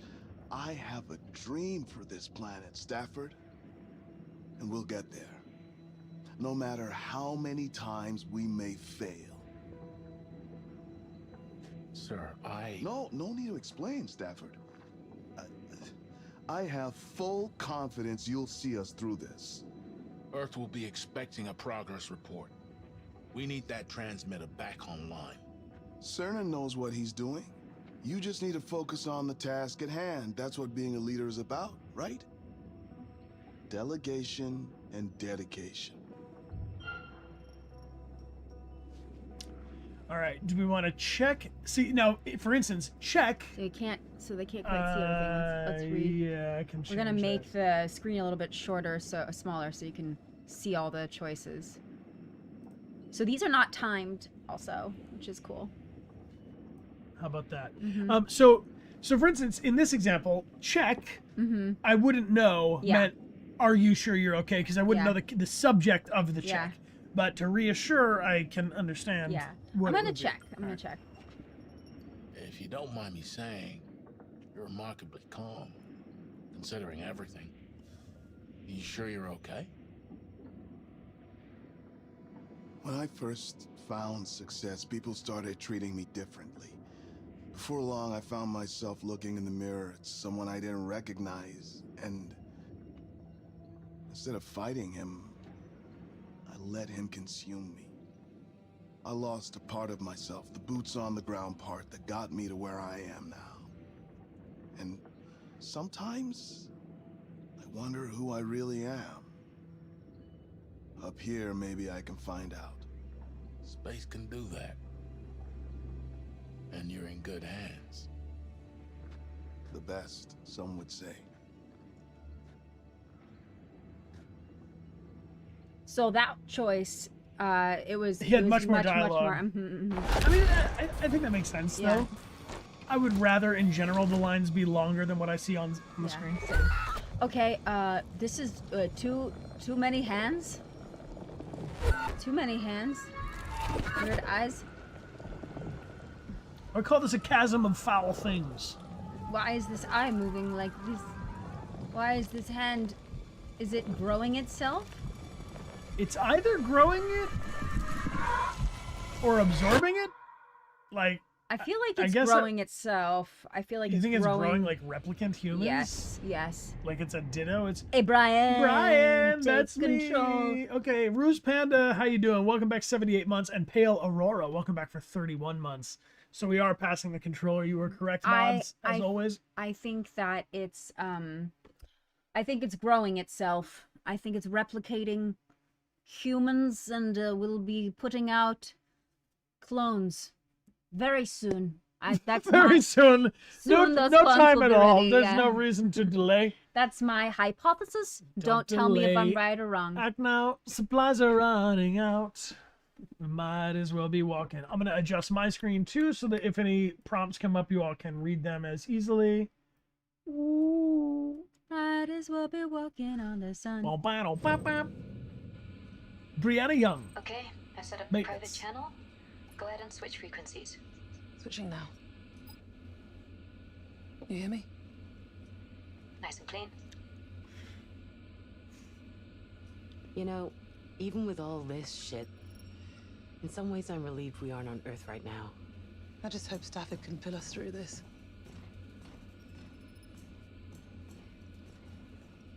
So I think you squat by pressing square.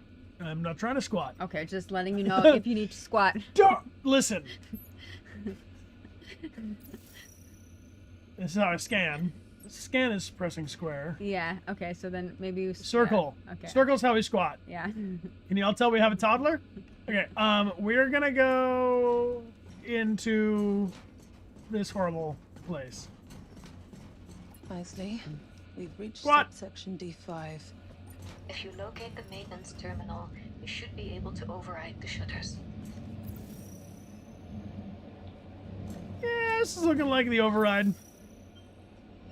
Ooh, a little mini game. Well, Okay. Should be through here. Got it. One move, you did it. Here it is. you know. Ready? Nope. Somebody's got to do it. Follow the white rabbit. Wish me luck. Got this. Cooper will seal the bulkheads behind you as you move. Whoever's down there will be forced into a dead end. Great. Love it. Oh, damn it.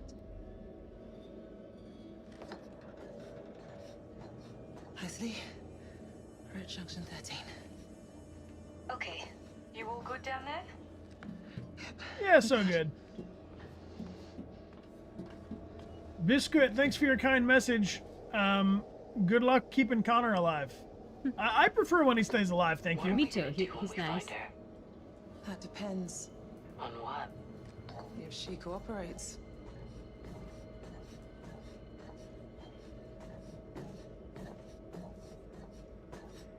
First shutter. Opening the first shutter.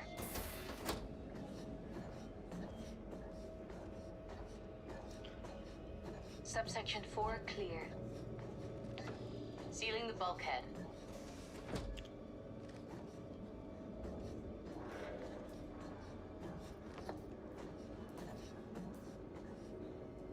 I do feel spooked. I also feel insecure about my ability to memorize where I am in space. Like, You're good, bye. yeah, but I just don't want to die in a tunnel. She. Okay, weird clickers. Sounds like we've got company. And that's shutter 2. Opening shutter 2.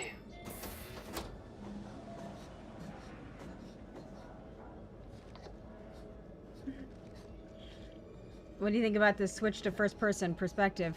Okay. Subsection We're 6 all right. clear. I think it helps that we're moving Now. slowly.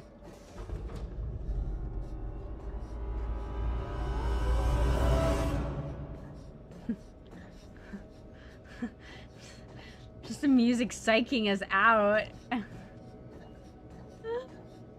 Yeah, I'm not in an emotional place to be jump scared right now. Can we just not? Can we just survive this? The music's like something, but never mind. Last shutter. Opening shutter 3.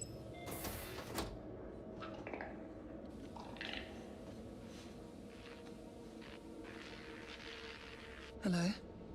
You okay in there? Medium. All good. Think. Don't sweat it. You're doing great. Yeah? You bet.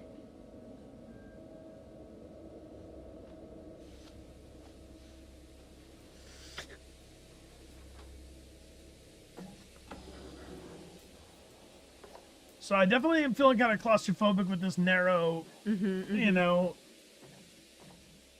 And like every time you come around a corner, it could be something weird. All right, something's messed up here.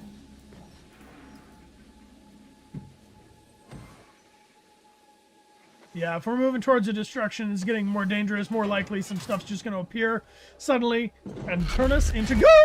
Oh my god!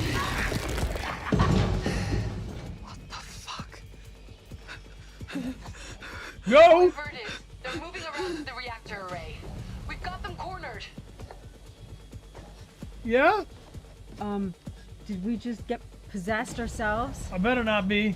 I'm running out of characters.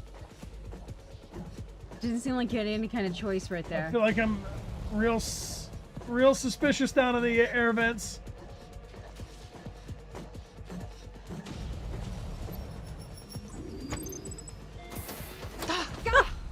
You've gotta be shitting me. How the fuck did they get away? Not many places left down here for them to hide. The whole area's locked down. Only way out was through that vent. Only place they could be is... In. Isley, can you see us on camera? I can see movement in there.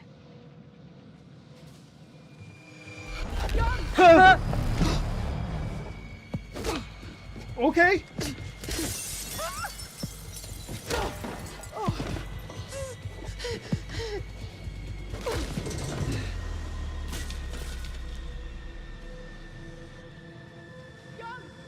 You alright?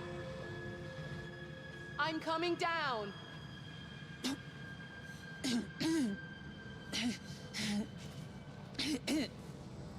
Oh, fuck.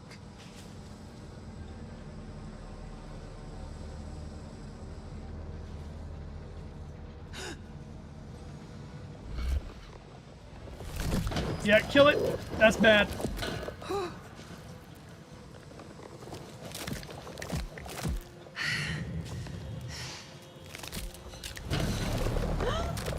Oh, I hate the way it moves. I'm feeling that pre-QTE anticipation. Let me fight it. You there? If you can hear me, you need to extend the bridge. I'll look for another way around.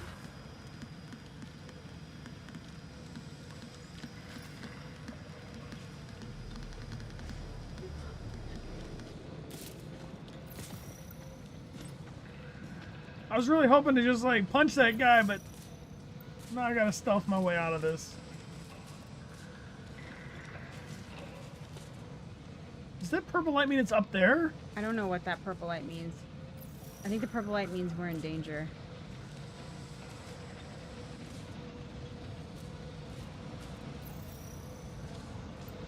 Maybe try this one. This gives you the objective. Yeah.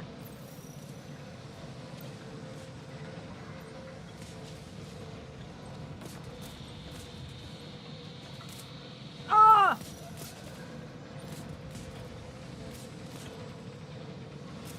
All right. Well, there's a power cable.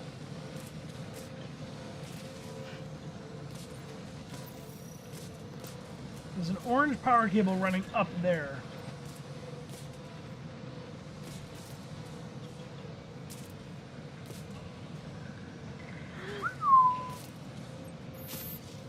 No, no time for texting.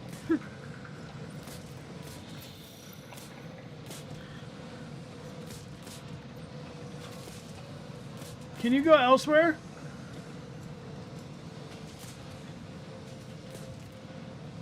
God. This is just not my... Oh, can I get to that? Can I scan that? Warning. System error identified. Manual override required.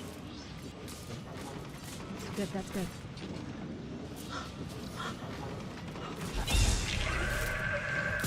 Oh, no, no, no, no, no!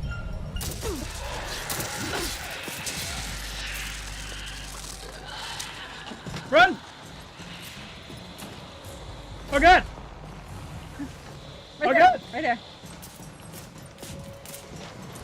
You need to defeat. One trick of the back and forth thing is that I have not, as another character, done that. How do I interact with that thing? It would show you, but you have to do something else.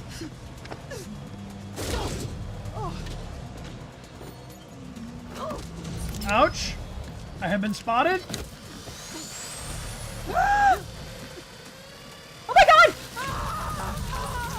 Oh my god! It's taking my eyes.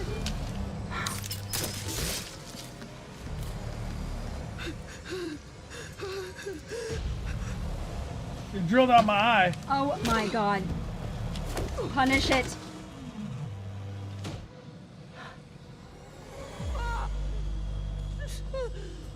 Could have been worse.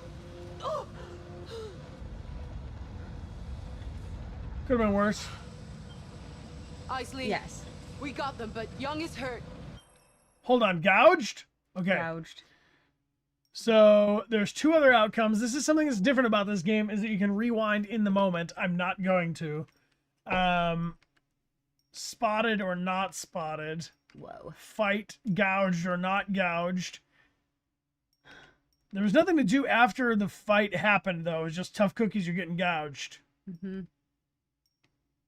I guess you could have died. I guess I could have died. Sucks. I need On help. we go. Cooper. We're on our way. You're really gonna need to see this.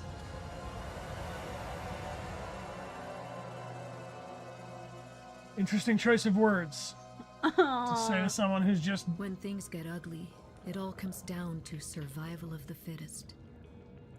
But when you're stripped down to your bones, can you bear to see what you're really made of?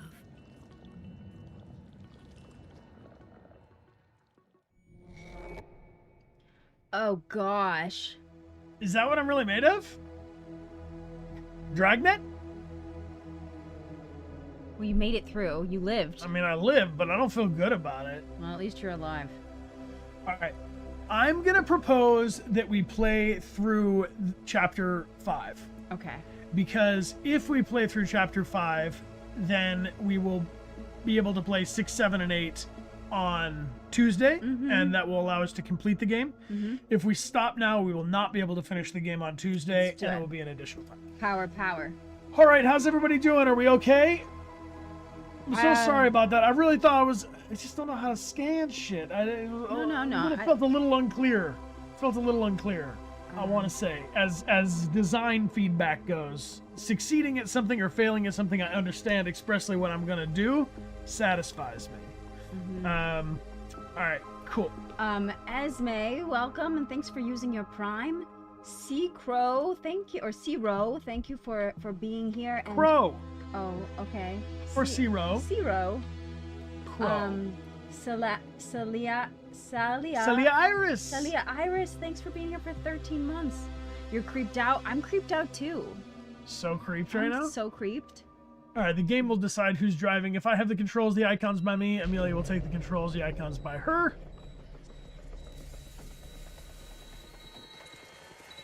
This game is definitely creepy, for sure. Yeah. Warning. Intruder identified. Amelia takes the controls.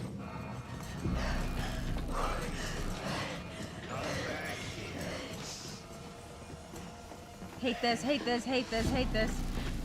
Warning. Ah! Security breach.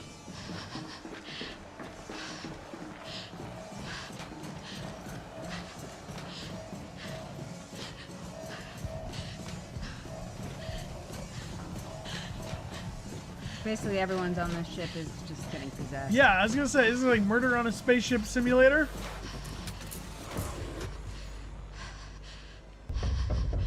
Yes.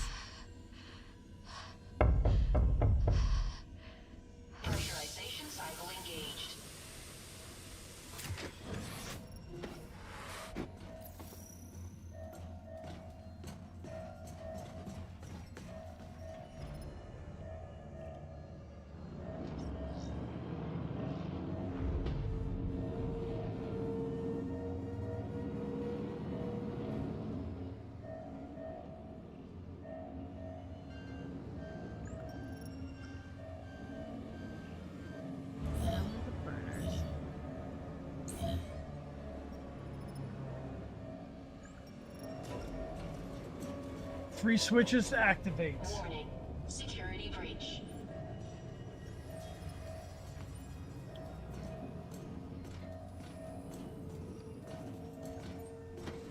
What's this?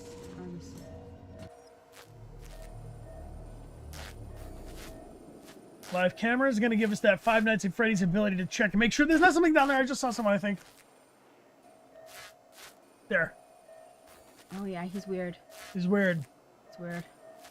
So that tells us we don't want to go to that one first, basically. That's deck 4. Warning. Oxygen saturation levels compromised. Pressurization cycle engaged.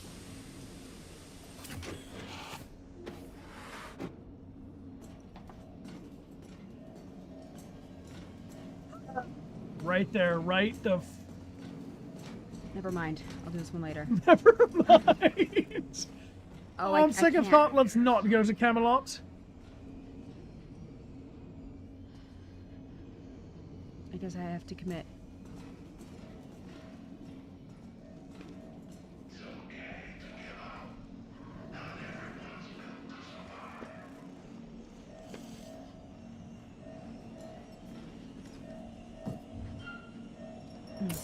Warning. Unidentified group.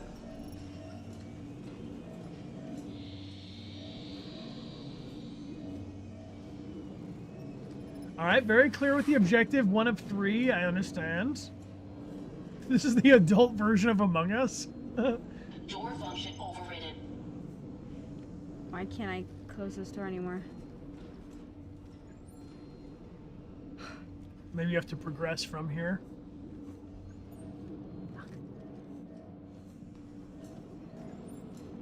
Guess so. How about I do us both a favor and put you out of your misery?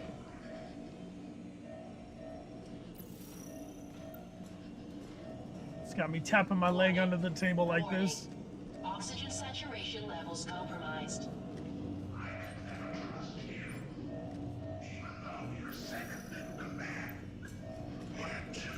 There's a guy, he will gouge you in the eyes. Run! No! I'm gonna gouge you.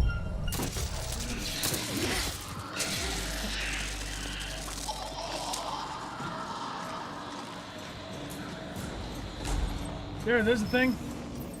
R2. That just opens and closes the gate. It's open now.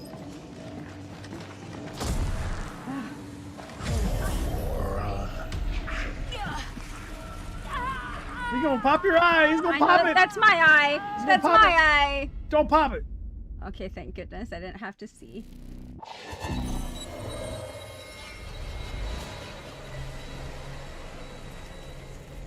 Not all the eyes.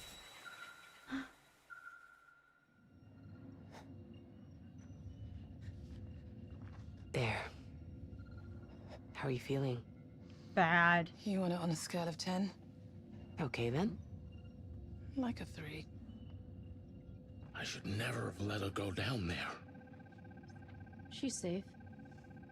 It's what she found we should be worried about. These are the images Cooper captured. It's the meteorite. Lodged in the reactor. Are you sure whoever attacked you is dead? Positive. They fell into the reactor array. This was Sims, right? Who else could it have been? That meteorite is organic. A living substance. It must have spread through the vents to Carter and Sim's quarters. A living substance. Fascinating. So what exactly are we dealing with? Well, as I mentioned, it's organic. And it's extraterrestrial. Rapidly replicating. Almost certainly toxic. Definitely. I've quarantined the deck and sealed the air vents. There is no way that thing is spreading further. So it's locked up until the Andromeda arrives. Gives us time to figure out how to safely transport a sample home. Are you for real? It's a breathtaking discovery. We can't just leave it. We have no idea what it is. For all we know, it could wipe out the entire human race with a single... Enough. Earth can provide the directives. It's my company, my directives. Sorry to interject, but we're still cut off from Earth. Now that Sims is dealt with, I should think about carrying out repairs to the transmitter. Get to work. Young, go with him.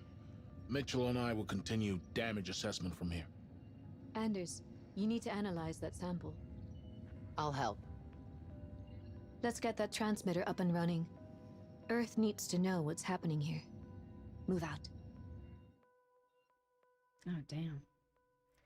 I would not be trying to take this sample back. No! It just feels... It feels really... I need to reroute the power and repair the array using our drones. Can I get an ETA on that? Should be done in just under an hour. Then it's down to engineering. I'll have power rerouted in 3 to 4 hours. Mr. Williams and Young are helping out too. No rest for the wicked. Good. Hey, man. Keep me We're on updated. life support oxygen. Can we minimize the physical we're doing labor this and by activity ourselves, like then. this? Great.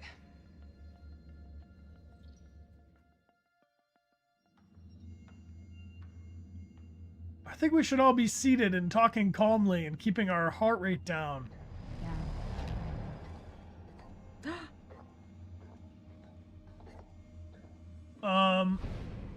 Dupes? Amelia? Anders. Well, Mr. Williams, you still want a little pet to take home? In circumstances like these, everything should be on the table. Isley, get up here. There's something you need to see. Understood. Unbelievable. I've never seen anything like this before. Did you run a protein analysis? The scanner can't identify it. It's not a food. It's organic, but unlike any organism we've ever seen. Its cellular structure is changing almost constantly. It's highly efficient, appearing to absorb matter in its immediate proximity and duplicate it. It's copying whatever it touches. To what end? I don't know, but it's growing. Left unchecked, it could overwhelm the whole ship in a matter of days. Oh, cool. Love that for us. Cooper, give me a hand when you have a minute. Sure thing.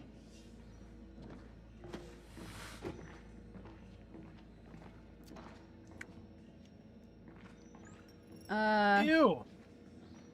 Creepy, isn't it? I think it's beautiful.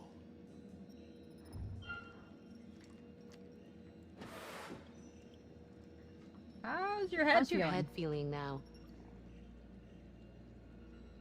What do you mean?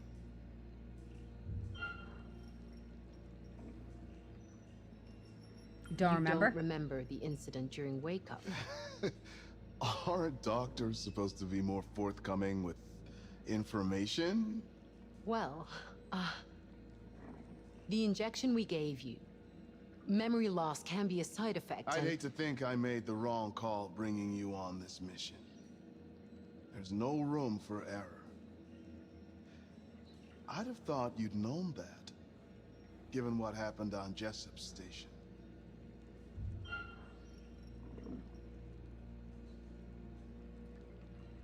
You had a seizure, man. You, had a seizure during Wake Up. The injection we gave you has potential side effects. Nosebleeds, memory loss, mood swings. You don't remember? Of course I remember. Why didn't you just say that in the first place? Okay. I was just checking up on you. Huh? Very tense. Super tense. And also the way he's like, look, this is the clone. This is not really him. The way he's looking at Yeah, this. he's just kind of empty in there. Yeah, he's also like really. He loves it. He He's like, loves I love it. seeing He's like, oh, we're so beautiful. Let's get out of here. Okay. Jerson6, welcome back for 6 months. Over here. Or 26 months. Wow. What's up? That's not. Could you grab me a sedative from the chem cabinet? A sedative? Why? I've got a little experiment I want to conduct. But just grab the drugs and I'll explain later. I've heard that one before. just do it?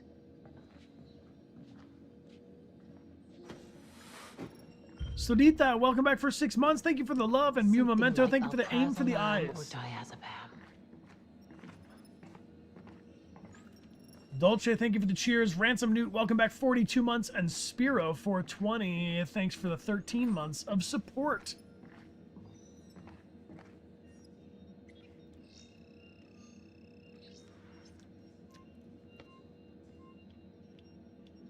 Okay, looks like we're gonna need a little COC1. CL2O or OCL2. Then we need N or H3N and a whole bunch of zigzag. Oh. Let's see what we can get. Okay.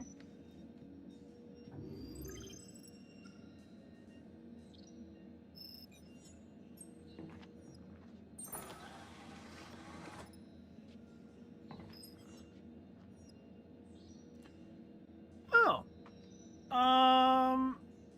I mean, oh, is there like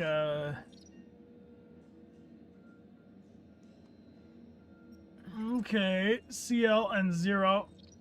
And this is let's first look for this one. Yeah, the CL C1. 0. Is there another hint around here for those of us who haven't memorized the nomenclature for these? Nope. Look around the space, I mean. Like for a book or not here and not there, somewhere else in this room. Let's look for a description of what we could be looking at. Here we go. Chemical structures. So one of them, it looks like the last one, is dimethyl sulfate. We don't need these other two. They're not relevant. Uh-huh. Circle out. Let's go find another poster.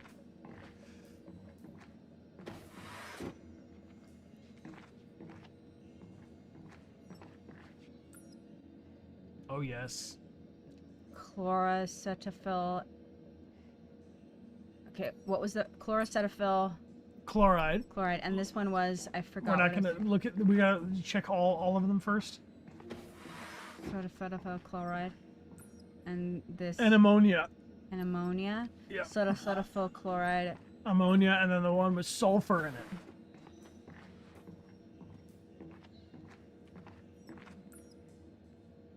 Sulfate. Okay, ammonia is 6. But we don't want to get that first. We want to get them in the order.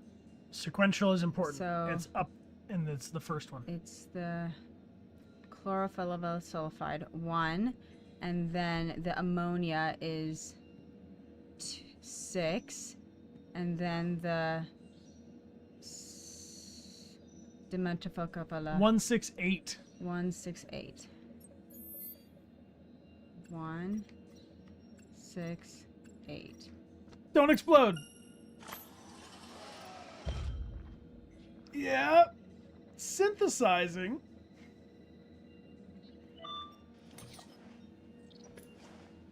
She'd better have a good reason for this. She's like, now go stab him in the neck with it. Yeah, that's kind of what I think she's gonna say. I got it. You got it? All right, Coop. Follow me. Maybe she's gonna inject the little thing with it and see if it slows down. Do you think Williams knows more about this substance than he's letting on?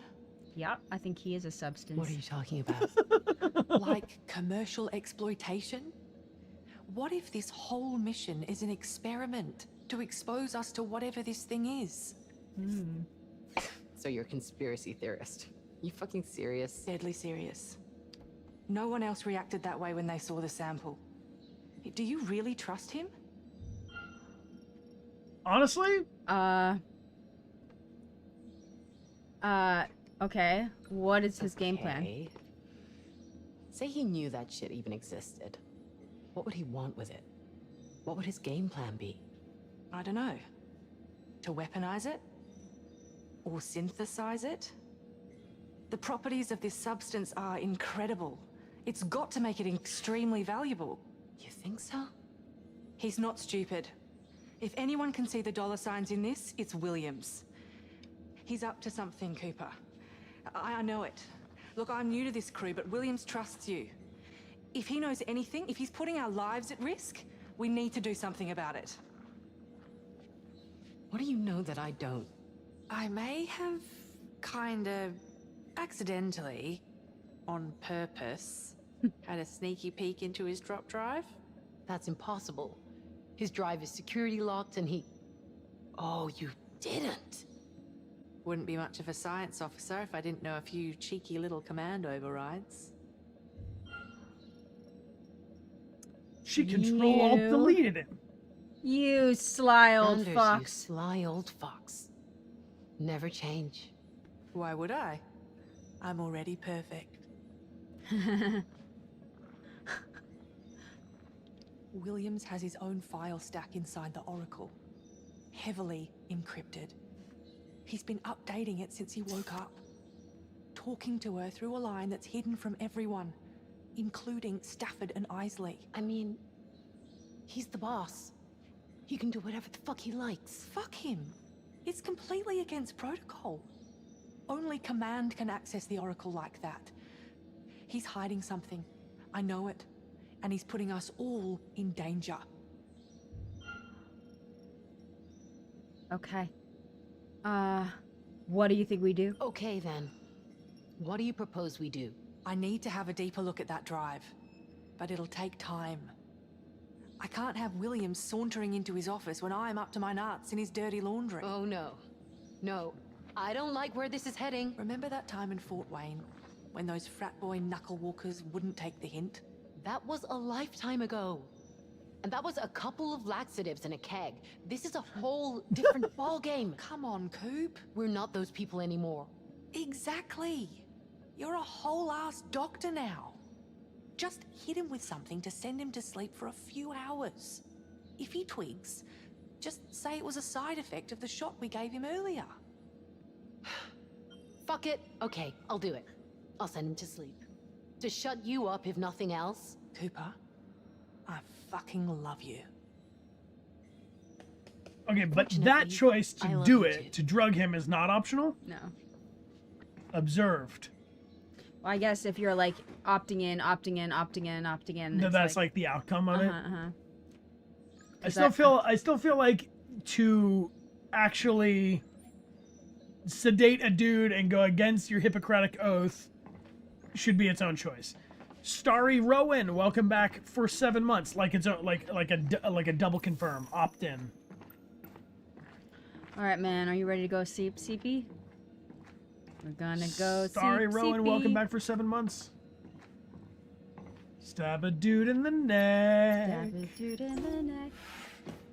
Are we good to go? Yes. Take a look Not at our little necessarily bundle against of joy. Hippocratic oath. Giving someone medicine without telling them what it is, and if it's Yeah. telling them it's something I'm it's gonna run a not, small is charge through absolutely one of the against the samples. Hippocratic oath. Watch the other one.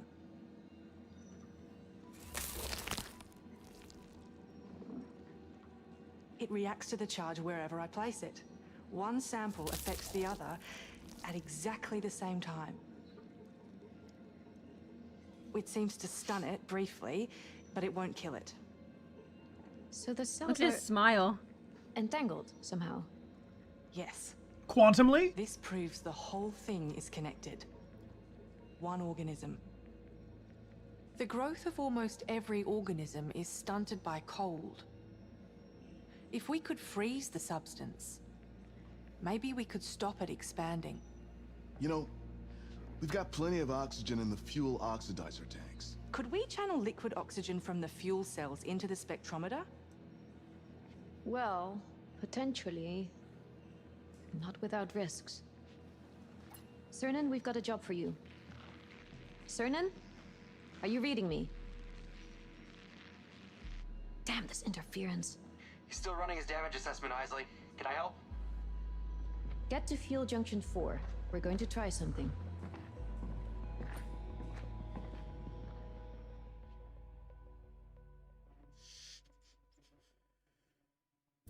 Are there any further Unsettling. instructions?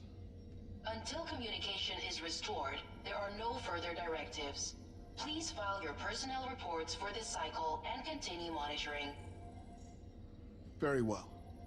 Prepare the compound for planetary launch. Of course, Mr. Williams. Anders, I was hoping for some privacy. Sorry, Mr. Williams. I just thought, well, you wouldn't be the boss unless you had someone to bring you coffee, right? Yeah, I could do with a pick-me-up. Where's yours? Oh, I already had some.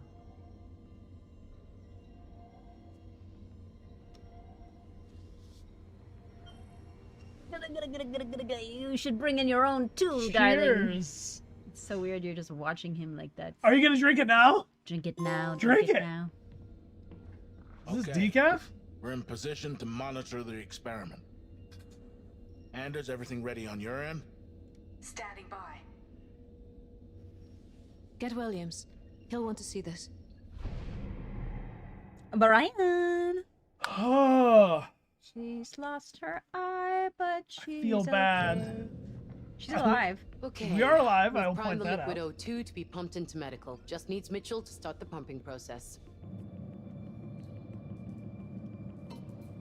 Pressure at 7%.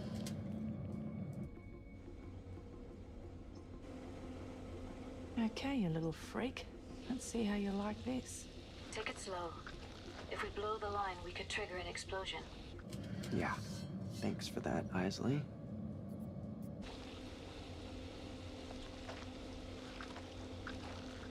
I think it's working. The growth is decaying. Coming up to 12%. Shall I push it higher?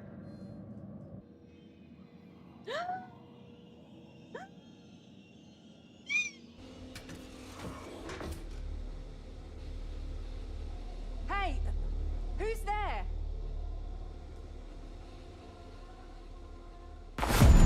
Oh my god. Shit. Anders, I'm getting an alarm reading here. Anders! Anders, answer me!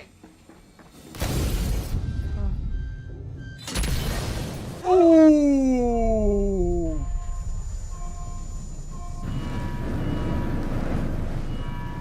Anders, what happened? I'm locked in here. The spectrometer's ruptured. It's leaking liquid oxygen. Get me out! It's fucking burning in here! Get me out or Oh, I'm God. gonna fucking freeze. Young, there's a fire in the junction. Oh no, we're gonna have to choose. Mitchell's in there. If you had to choose, if you had to choose. Anders, can you override the door lock? I've got her on camera. It looks like the door's been compromised. Young, you have to get her out of there. I'm on my way. Wait, I'm gonna have to save someone from freezing or someone from blowing up? Or both? A moral conundrum. Yeah, that's evil. You can't do that and not be evil. Williams! What the hell is Williams doing down there? Evil. Makes sense. Mr. Williams, can you hear us? Get out of there. Let Young deal with this. Fuck it, I'm going down. It's not Williams.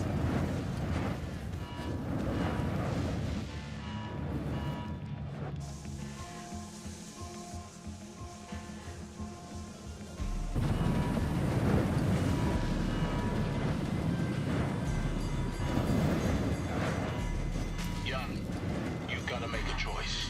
Open the goddamn door! Hurry! There's not much time! Get me out of here! Oh god, it's time. It's timed. Hold on, we need to discuss. Here I am at a timed moment. What do you want to do?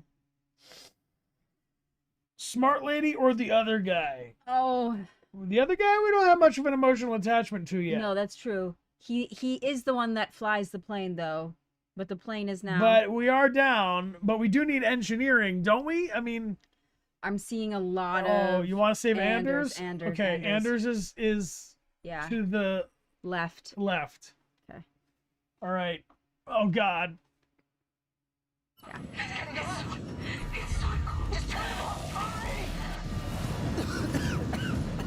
That's a turning point.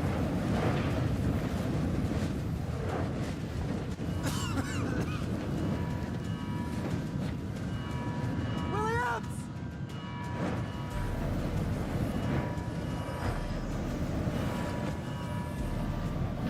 That's creepy. It's Williams. He's still down there. Williams, what are you doing? Get out of there, man! What's he doing? He's gonna kill him. He doesn't even mind. What the hell?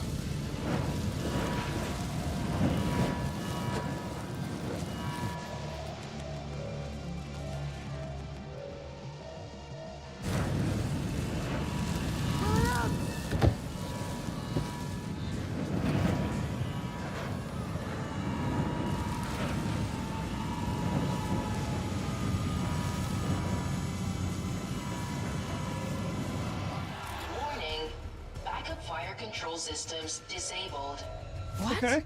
Ah, shit.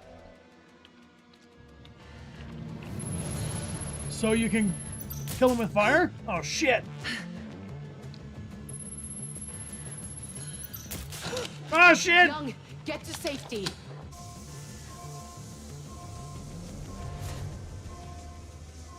Oh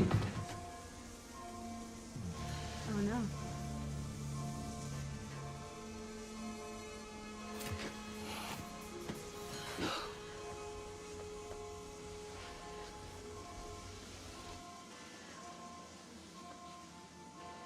Not dead. I think I might be the worst Directive 8020 player there's ever been. No one has played Directive 8020 worse than me. We don't know this. The pain is passing.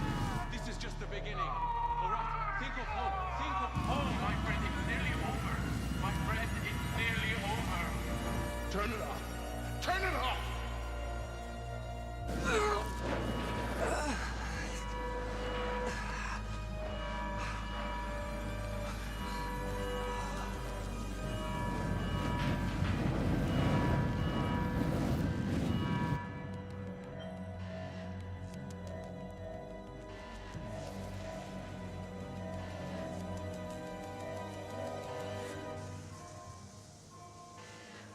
She's gonna wake up.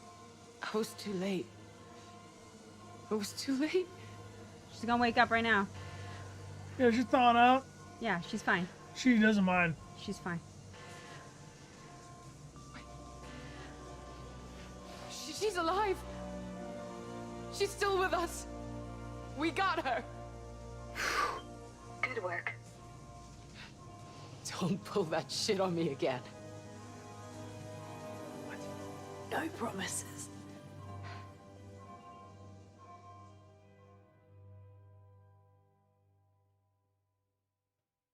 Whoa. Can you still carry out repairs on the antenna? Well, the tachyonic field is charged, but I can't achieve signal velocity. So we can receive, but not broadcast? Correct. I'll check if the Oracle can speed up repairs. Oh, don't worry about me. Just keep me informed.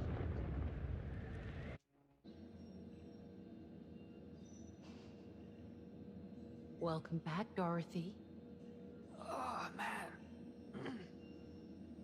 Oh, I feel like I've been hit by a truck. What happened? I got you before you froze to death. You've been out for a few hours. What happened to Mitchell? Anders, No. he didn't make it. I should It's have... not your fault. Someone... Oh. I think someone locked me in the lab. Williams was the only one down there. I don't get it. Anders. We tranquilized him. Anders, it doesn't matter now. Of course it matters. Are you saying the drugs just didn't work? I'm saying he's dead. What? He died in the fire. Holy shit. So whatever he was hiding, it doesn't matter anymore. As for the growth, it seems to be quarantined. At least, I hope it is. I'm headed over to Bridge Ops. Are you there? You must be tired. Can't sleep when there's work to do. Same. Nice to know I'm not. You still with me, Isley? I think I lost you. Isley? What?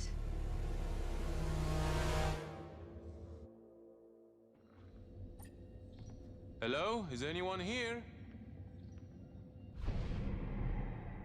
Brian. Oh, I'm so sorry, dude, that I chose you to be on my crew. You're good, you're good. No, I'm not. She lived. I know, but that unlocking the door thing was just Yeah. Where is everyone? screwed up. Isley?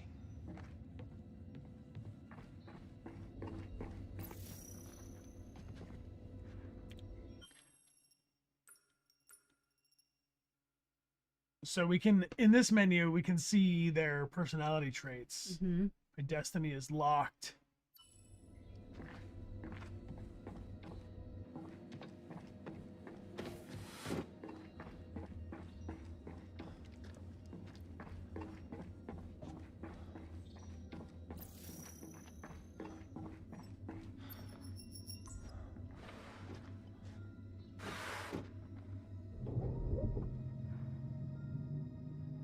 I do like the little brrr, like the hold to complete. Brrr. Lots of high risks in this game for sure. Oh, yeah.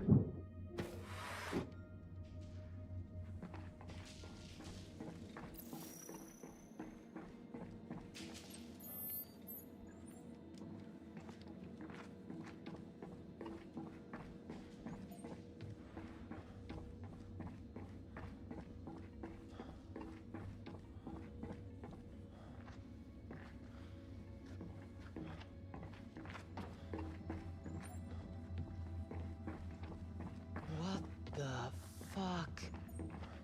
Cooper?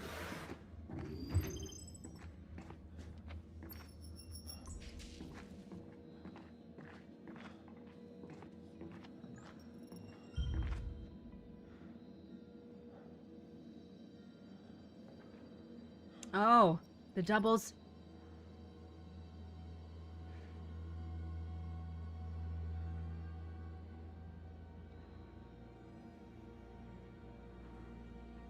All right, so we sedated the real one What's and happening? burned the replicant. What have you done to me?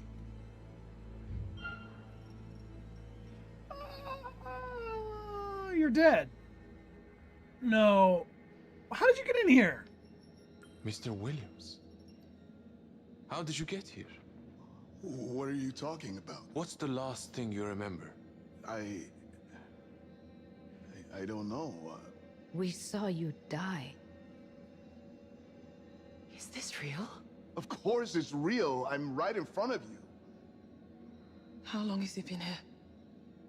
Anders, I need you to run some tests on Williams. Will someone please tell me what's going on? Run every scan we've got on board. We should use the organic scanner in geoscience. That may take some time to spin up. What the hell? Why can't any of you give me a straight answer? What the fuck is happening? Are we comfortable with him being able to move around freely? Whoa, what the fuck? We can't take any chances with him. Isley,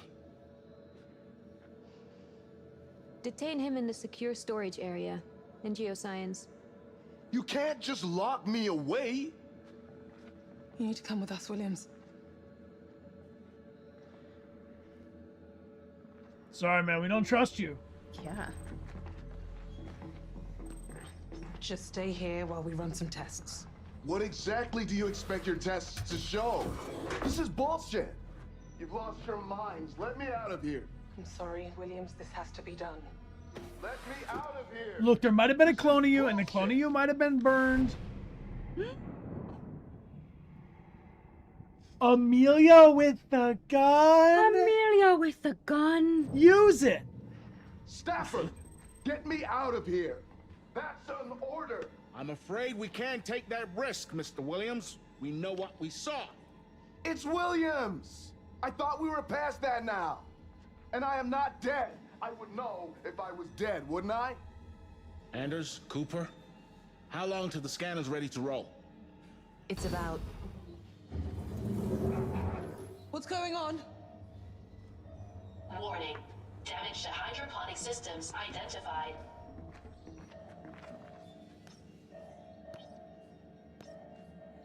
What is it?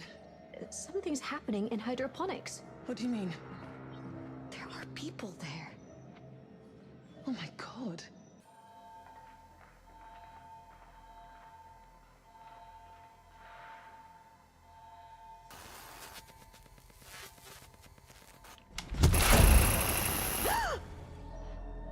Is that... They've cut the monitoring systems. Oxygen saturation levels compromised. Oxygen must remain above 70% to avoid... And they've shut down the CO2 scrubbers. What's going on? Get me out of here, now! How long have we got? With all of us awake and the CO2 scrubbers not working, we might not make it till the end of the day. Every minute counts. I'll deal with this, but I'll need someone to back me up. Oh my god. Are you gonna volunteer or send Cernan? I mean, I could go. We'll go. I'll go with you. Wait. You'll be more use with this than I am. This is the only weapon on this ship, issued to Stafford for exactly this eventuality. Under Code 552 of the Corinth Captain's Charter... I authorize the use of this weapon. Let's go.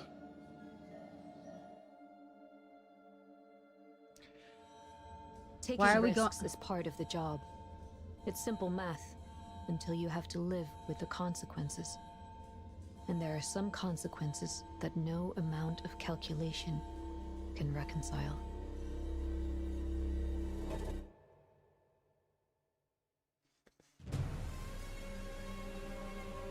Ooh, cliffhanger with a gun. End of chapter 5. Mr. Williams. Whoa. So, I'm curious if anyone here is familiar with the concept of Chekhov's gun, but in writing, Chekhov's premise was that if there is introduced a gun, that it must go off. Yeah. If there's a letter, then it must be read. There's like, if anything is involved in the narrative of a story, it has to come to its fruition. Can't just put a gun and then not use it. Yeah. So the gun in the space vessel does not seem good. I really think that those wedge taser things seem like a lot safer. But this gun is gonna go off. Yeah. Well, she like brought it in behind her back and everything. It was like a whole moment. Oi! Oi, indeed. Are you feeling dramatically anxious? I am. Yeah, yeah. What are your thoughts on this game so far? Yeah, what stands out to you? Yeah, what stands out to you as thinking about branching narrative stories? Just to confirm, the audio's off for the game, right? You're not hearing spooky sounds. You like the suspense. It definitely does a good job of suspense. It's like Among Us. Oh, it's on.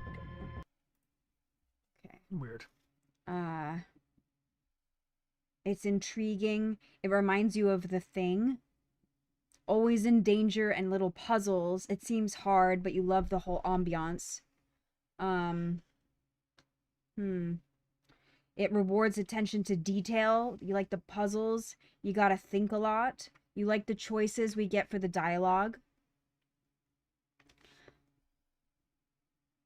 So what do y'all think about because this has been mostly binary choices. We have two choices that we, in the branching options, one like either for or against, it seems to be. Yeah, I agree with you or I disagree with you. Yeah. I will say, I do like having more options of how to reply in some cases, but I understand that the bigger branches make the most sense to have. I feel like the frequency of choice is more like the Quarry, Yes, and less like Detroit. Yes. Whereas I do kind of feel like I can set the controller down and then I go, oh, here might be a controller moment. Yeah. So that's of note. Mm-hmm. I think that I definitely like the sound design of the UI and the little like tick tick tick tick tick tick tick Yes. blink when I successfully complete or input. I like the puzzle of having to unlock the doors and having to time it and stuff. Not me. I didn't do so hot with that. Which is a trick of the co-op thing, right? Where it's like if you've opened 3 doors, but one of my characters hasn't needed to open a door yet, I don't have any. Yeah, I think that was the door first time you opening did. experience. 31 Stevens, thank you for the cheers. Appreciate you. Yeah. Pardon my appearance says like the characters. Strong, smart woman. Yes. Every game in space at some point starts or ends in disaster. Yeah. Yeah. I liked the puzzle of making our compound. Thought that was all right. You want more? This is my mother's water bottle. More inner monologue. Yeah, there really isn't any inner character thought. No. Which is different, and I feel like is that the case with the Quarry? But like, I do feel like there's something that's got to be said about the Dark Picture Anthology games, in that they have this like ensemble thing, but because I play as so many characters, I don't actually like know them as well. Yeah. Right? Yeah. Like if Well, it's a 10-hour game and there's 10 characters, I play as each of the characters for like an hour, or if there's 8 characters, like an hour and change.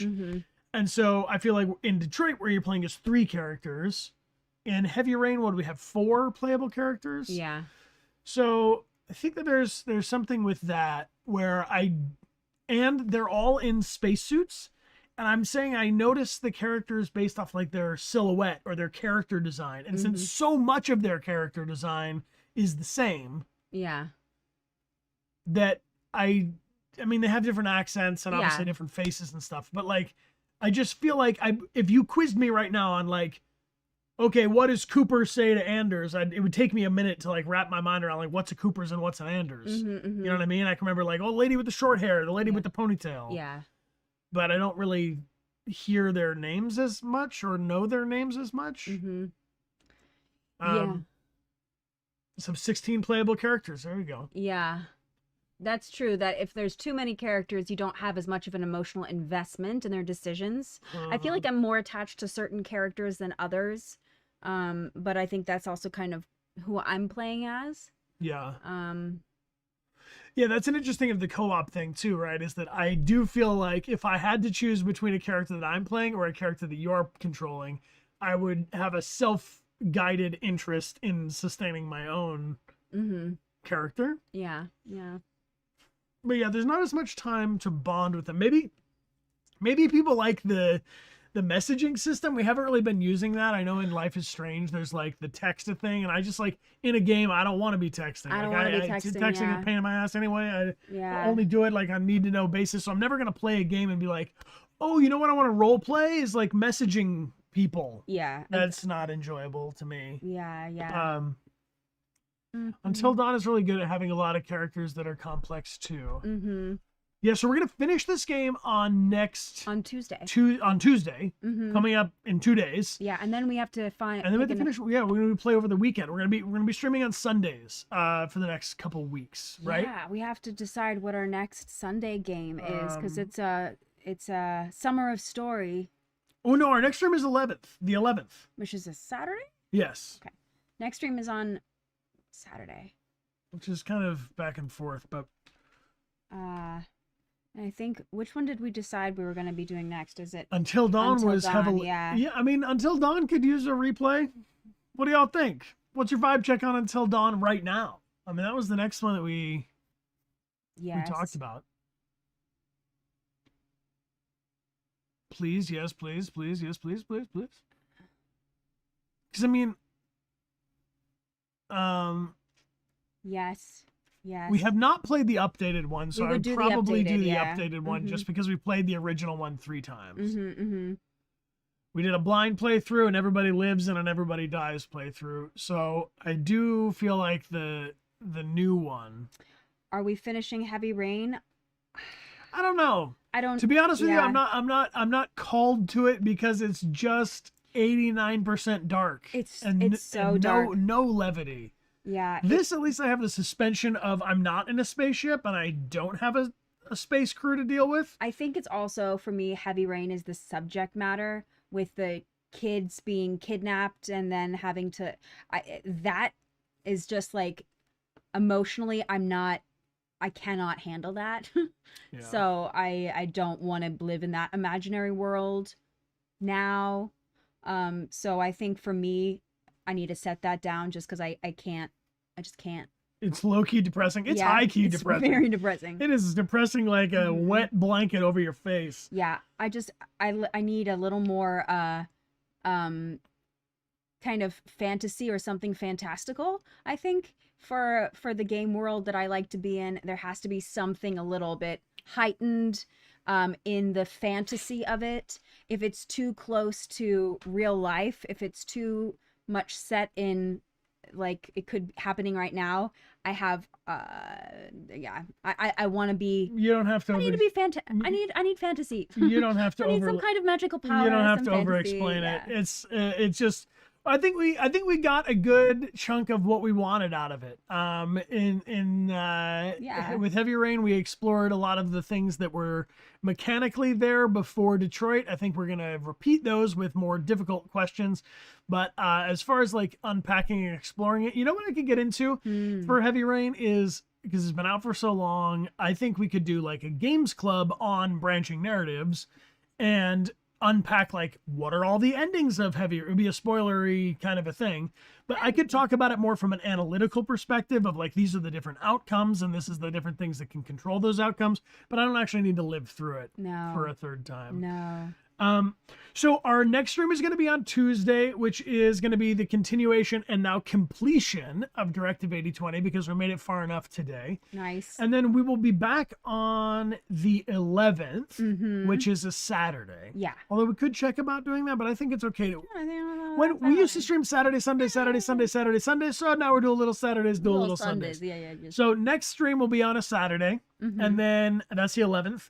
And then we will probably be away for a Tuesday, the 14th, but we will be back to streaming on Sunday the 19th and Sunday the 26th. And then during either that week or the following week, so the last 2 weeks of July on a Tuesday, I think is when we'll do the Games Club stream, where we want to share some Dev Diary stuff, some progress reports. Tomorrow, what happens, Amelia, to us? Oh my God. Okay, so tomorrow we're going to be seeing our, what they call the beautiful corner of the vertical slice for our game. So it's like the first room done up, and it's like really exciting. So tomorrow is going to be a big day for our game development for the Grand Prismatic. Yeah, we're gonna get some serious confirmation on if some ideas are good or bad, basically. We're going to see if it works. And then if we have a little bit of time to take that footage and we will, make some presentation or some little sneak peek version of it so that we can show you all what we've been working on. I want to shout out to everybody who's joined on our mailing list. Absolutely a ton of you are on the mailing list, which is really supportive for us. If you are somebody who's interested to be like a tester of the game when it comes out, that's where we're going to find our team to test the game. And also we've been having some great conversations on our Discord if you'd like to participate. A lot of great input on puzzles right now. We've been talking about QTEs, branching narratives, things that are going to be included in our game, and we love your opinions and examples and specifically what you like and dislike about them and why, because you are for whom we are designing this game. Exactly. And what is the Grand Prismatic? How would you describe it? The Grand Prismatic is a branching narrative mystery set inside of an impossible house. Yeah, and I loved when Pascal, our guest who plays Ethan Mars, was saying, I love impossible choices. Yeah. Yes, and that's we want to lean into that impossibility possibility. Yeah. But as we learned with these playthroughs, a lot of these branching narrative games are quite dark. Yeah. They're quite dark by having high stakes and life and death circumstances. So something that we are including in our game is perhaps Some levity. a little bit of lightness. Yeah. Yeah, compared. Need some comedy. A little bit of comedy. So if you would like, please consider joining the conversation when we post some prompts on social media or on our Discord. And of course, we're very grateful for those of you who ordered signed prints. Yeah. All of those have been shipped off in the mail. There were a handful that have been ordered since the stream. Anything that's ordered afterwards will continue to go towards the Game Development Fund, but we are going to be signing those off stream. And so if you order a signed print today or between today and the last stream, it's going to go in the mail on Monday. Yeah. Cool. Which is tomorrow.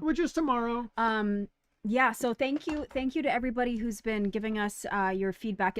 Like, for example, the question today of, with the branching narrative choice, when there's having only 2 options, and do you like having that little subtitle of like what the character is going to say, or versus Detroit Become Human, where there's 3 choices, maybe even 4, but it only gives you like a word, maybe 2-word descriptions. So that's something that we're tinkering with, like literally right now. Yeah. So it's very helpful for us to get that kind of input. And if you feel strongly about either of those, that would be very helpful to know, and to know why. Yeah, examples go a long way. It's been really helpful for people who've like been like, oh, like this kind of thing when it happens in that game.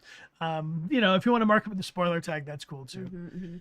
We have a community raid. We're going to go over to one of our longtime friends, Macachino, who's playing Sekiro Shadows Die Twice. Sekiro, let's go. All right, let's do that. My name is Brian. My name's Amelia. And this is our Twitch. Thank you so much for joining us. This will be our Summer of Story. We're going to be continuing with Directive 8020 on Tuesday, and then next Saturday, it seems like we're starting Until Dawn. Yeah, the new Until Dawn. Remake, remaster, reimagining, whatever it is. Yeah. Are you ready for the raid? Yeah. Let's do it. Please say Macachino in the chat when you get there. You ready? 3, 2, 1. Raid.